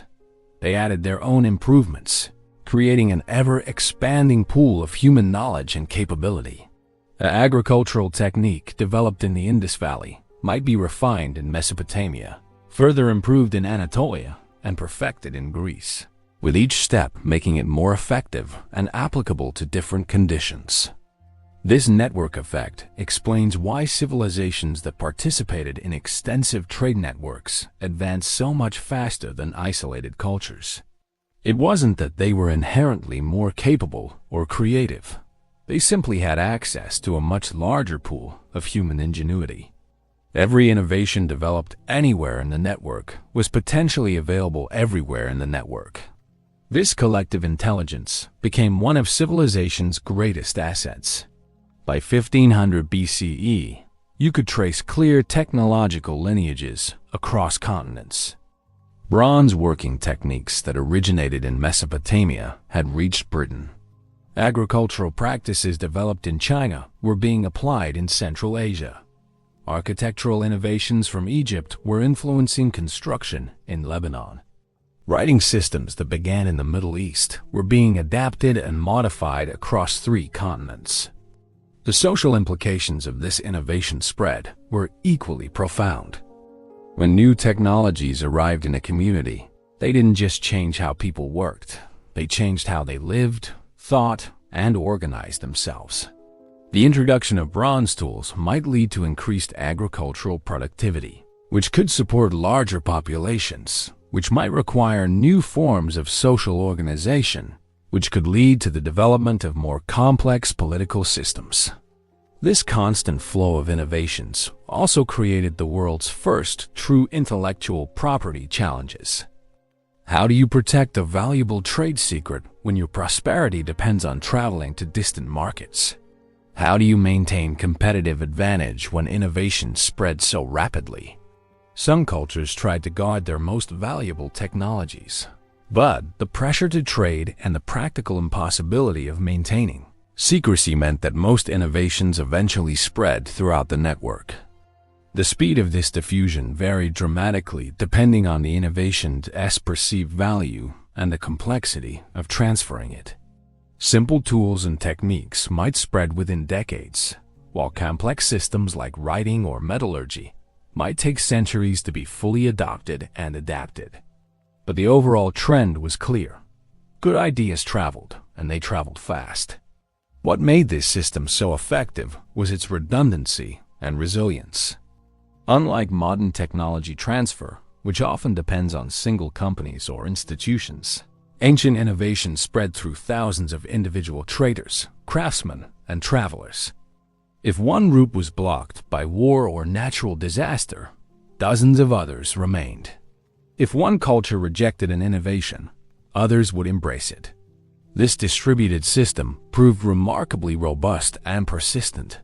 The cultural adaptability of these innovations was crucial to their success. A farming technique that worked in Mesopotamia's irrigated fields might be modified for Egypt's flood-dependent agriculture, then further adapted for the rain-fed farming of northern Europe. Each adaptation not only made the innovation more locally useful, but often improved it in ways that benefited other cultures when the enhanced version spread further. As we move toward understanding how these interconnected civilizations developed their legal and cultural foundations, it becomes clear that this network of innovation exchange wasn't just an economic phenomenon. It was the nervous system of early civilization. The ideas flowing through these channels were creating something unprecedented in human history, a truly global culture of knowledge, sharing, and technological advancement. The merchants, craftsmen, priests, and scholars who carried these innovations probably never realized they were participating in humanity's greatest collaborative project. They were simply trying to improve their lives, make a profit, or solve immediate problems. But their collective efforts created the infrastructure of human progress itself, a system that would eventually connect every corner of the globe and accelerate human development beyond anything our species had ever imagined possible. Chapter 13. Foundations of Civilization. The sun beats down mercilessly on the central plaza of Babylon as you watch one of the most significant moments in human history unfold. A massive black stone pillar, nearly 8 feet tall, is being erected in the city's heart. Carved into its polished surface are hundreds of wedge-shaped marks, cuneiform script that will change the course of human society forever. This is 1754 BCE, and King Hammurabi is about to give humanity something it has never had before, a comprehensive written legal code that will govern how people live, work, trade, and resolve their disputes. But this moment represents far more than just the creation of laws. You're witnessing the birth of something revolutionary, the idea that civilization itself can be codified, standardized, and passed down through generations. The Code of Hammurabi isn't just a collection of rules. It's humanity's first systematic attempt to create a blueprint for organized society. And the principles being carved into this stone will echo through history, influencing legal systems that we still use today. The transformation from simple village customs to sophisticated legal codes represents one of the most crucial developments in human civilization. When communities were small, everyone knew everyone else. Disputes were settled by village elders who knew all the parties involved. Justice was personal, immediate, and based on intimate knowledge of local circumstances. But as cities grew to house tens of thousands of people, this personal approach to justice became impossible. Hammurabi's code addressed this challenge with unprecedented comprehensiveness and sophistication. Its 282 laws covered everything from commercial transactions and property rights to family relationships and criminal penalties. What made it revolutionary wasn't just its scope, but its principle that all people, regardless of their personal relationships with judges or rulers, should be subject to the same written standards of justice. Consider the famous principle, an eye for an eye, a tooth for a tooth. Modern audiences often interpret this as primitive vengeance, but in its historical context, it was actually a progressive limitation on revenge. Before written laws, an insulted party might kill someone's entire family over a minor injury. Hammurabi's code established the revolutionary principle of proportional justice, that punishment should fit the crime, no more and no less. The code's commercial laws were equally groundbreaking. They established standard rates for various services, penalties for fraud, and protections for both buyers and sellers. When a merchant from a distant city arrived in Babylon, he no longer had to rely solely on personal connections or cultural knowledge to conduct business safely. The written law provided a framework that transcended tribal and cultural boundaries, making long-distance commerce more reliable and extensive than ever before. Family law formed another crucial component of the code, addressing marriage contracts, divorce proceedings, inheritance rights, and obligations between parents and children. These weren't just practical regulations. They were civilization's attempt to codify the basic social relationships that held communities together. By writing down expectations for family behavior, the code was literally creating a template for social stability that could be replicated across diverse populations. The concept of written law spread rapidly through trade networks, but it wasn't simply copied wholesale. Each culture that encountered legal codification adapted it to their own needs and values. The Hittites developed their own comprehensive legal code that borrowed Mesopotamian principles but reflected their unique social structure. Egyptian law, while less systematically recorded, incorporated similar concepts of proportional justice and standardized procedures. What made these legal systems so powerful was their combination of universal principles with cultural flexibility. The basic ideas that laws should be written down, that justice should be predictable, that similar cases should be treated similarly could be adapted to any society. But the specific content of laws could reflect local values, customs, and needs. The development of legal systems coincided with equally important advances in cultural preservation and transmission. Writing systems that had begun as simple record-keeping tools evolved into sophisticated methods for preserving cultural knowledge. Religious texts, historical chronicles, technical manuals, and literary works began appearing in civilizations across the ancient world. These written works did more than just preserve information. They created shared cultural identities that could unite diverse populations under common belief systems. When the Epic of Gilgamesh was recorded in cuneiform, it wasn't just entertainment. It was a statement about Mesopotamian values, heroic ideals, and understanding of humanity's place in the cosmos. Similarly, Egyptian religious text didn't just describe rituals. They created a shared framework for understanding life, death, and divine authority. The standardization of writing systems enabled something unprecedented: the preservation of complex cultural knowledge across generations. Previously, sophisticated techniques, historical knowledge, and cultural wisdom died with their practitioners. Now, master craftsmen could record their techniques for future generations. Priests could preserve religious practices in permanent form. Rulers could document their achievements and laws for posterity.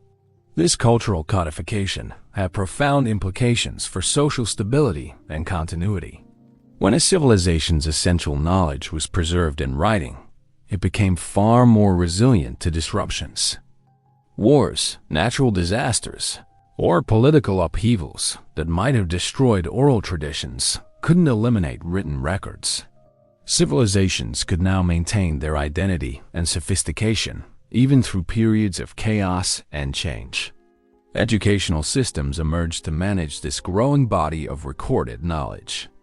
Scribal schools trained specialists to read, write, and interpret complex texts. These institutions became centers of learning that attracted students from across the ancient world, creating international networks of educated elites who shared common intellectual foundations despite their diverse origins. The role of religion in establishing civilizational foundations cannot be overstated. Religious institutions provided the organizational framework that held early cities together, the moral authority that legitimized laws, and the cultural identity that unified diverse populations. Temples weren't just places of worship. They were banks, schools, libraries, and administrative centers all rolled into one. Religious texts and practices spread along the same trade routes that carried goods and technological innovations. Mesopotamian creation myths influenced storytelling traditions across the ancient world. Egyptian concepts of divine kingship shaped political systems from Nubia to the Levant. Religious festivals and rituals provided templates for community organization that could be adapted to local conditions while maintaining their essential unifying function. The development of monumental architecture represented another crucial foundation of civilization. When rulers invested enormous resources in building massive temples, palaces, and tombs, they weren't just displaying wealth and power. They were creating permanent statements about their civilization's values, capabilities, and aspirations. These structures served as focal points for community identity, showcases for technological achievement, and symbols of civilizational permanence. The techniques for creating monumental architecture spread rapidly through cultural networks. Egyptian pyramid building techniques influenced Nubian construction methods. Mesopotamian ziggurats inspired architectural developments across Western Asia. The engineering principles developed for these massive projects, understanding of structural forces, material properties, and construction logistics found applications in everything from city walls to irrigation systems. Artistic styles and motifs flowed through these same channels, creating shared visual languages that transcended cultural boundaries. The spiral motif, for example, appeared in decorative arts from Ireland to India, carried by traders and migrants who appreciated its aesthetic appeal. Animal symbolism, geometric patterns, and human representations spread along trade routes, creating artistic traditions that were both distinctly local and recognizably international. The standardization of weights, measures, and currency emerged as trade networks expanded and became more complex. Different cultures needed common standards to conduct reliable business, leading to the development of measurement systems that could be trusted across cultural boundaries. These weren't just practical tools. They were fundamental infrastructure for the kind of large-scale, economic cooperation that advanced civilizations required. Legal and commercial innovations often developed in response to the challenges of managing increasingly complex societies. Double-entry bookkeeping, contract law, partnership agreements, and dispute resolution procedures all emerged from the practical needs of merchants and administrators dealing with large-scale, long-distance transactions. These innovations made possible the kind of economic cooperation that could support cities of unprecedented size and complexity. The concept of citizenship, the idea that individuals have both rights and responsibilities within a political community, began to emerge during this period. As cities grew beyond the scale where everyone could know everyone else personally, new forms of social organization became necessary. The development of formal citizenship created a framework for participation in civic life that could accommodate diversity while maintaining social cohesion. Cultural exchange through trade and migration created increasingly sophisticated artistic and intellectual traditions. When craftsmen from different cultures worked side by side in cosmopolitan cities, they shared techniques, styles, and aesthetic principles. This cross-cultural fertilization produced art, architecture, and literature of unprecedented sophistication and beauty. The preservation and transmission of historical knowledge became a crucial civilizational function. Kings began commissioning detailed records of their reigns, not just for practical administrative purposes, but to ensure their achievements would be remembered by future generations. This historical consciousness represented a new form of temporal thinking, the ability to conceive of one's actions as part of a larger historical narrative extending both backward and forward in time. Military innovations spread with particular rapidity, driven by the competitive pressures of warfare. New weapons, tactics, fortification techniques, and strategic concepts moved quickly through networks of conflict and alliance. But military developments also drove advances in metallurgy, engineering, logistics, and organization that had peaceful applications throughout society. The development of diplomatic protocols and international law began during this period, as civilizations needed frameworks for conducting relations with other organized states. Treaties, trade agreements, marriage alliances, and mutual defense pacts required sophisticated understanding of negotiation, enforcement, and conflict resolution. These diplomatic innovations created the foundation for international relations that would eventually encompass the entire globe.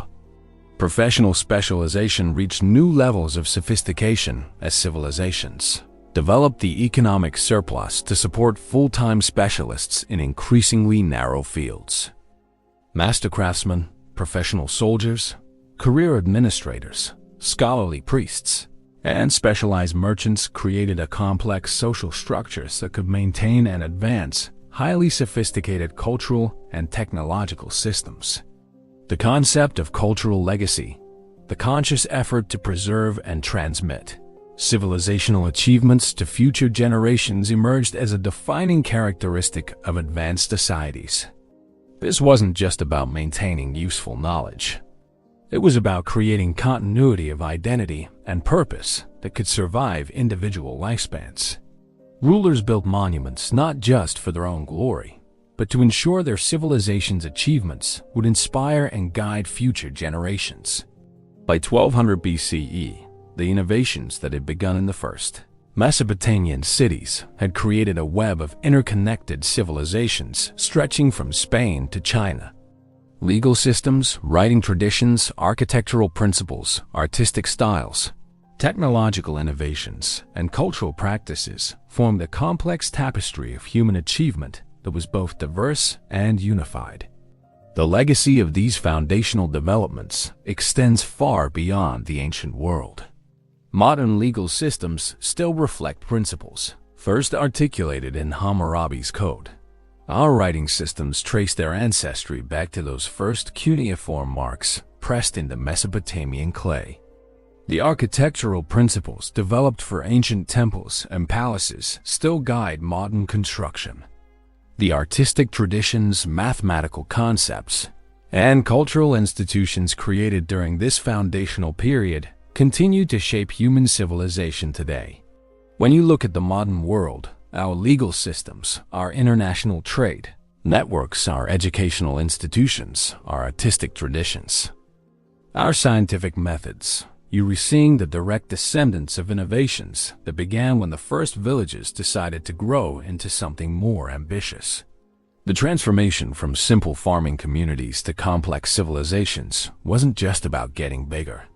It was about creating entirely new forms of human organization that could preserve, transmit, and build upon collective knowledge across both space and time. The merchants who carried innovations along ancient trade routes, the scribes who recorded laws and stories, the craftsmen who refined and shared their techniques, the rulers who codified social systems, all of them were participating in humanity's greatest collaborative project. They were building the foundation upon which every subsequent human achievement would rest. They were creating civilization itself. As we conclude our journey through this transformative period, we can see that the real revolution wasn't technological or agricultural or urban. It was intellectual and cultural. The first civilizations discovered how to make human knowledge cumulative, how to build systematically upon previous achievements, how to create social systems that could maintain and advance sophistication across generations. They transformed humanity from a species that lived entirely in the present into one that could consciously shape its own future. The villages that grew into the first cities didn't just create bigger communities. They created the template for human civilization itself, a template we're still using, refining, and building upon today.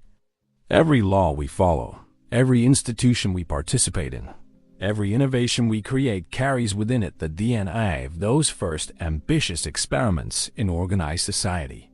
The transformation from village to civilization wasn't just ancient history. It was the beginning of the human story we're still writing today.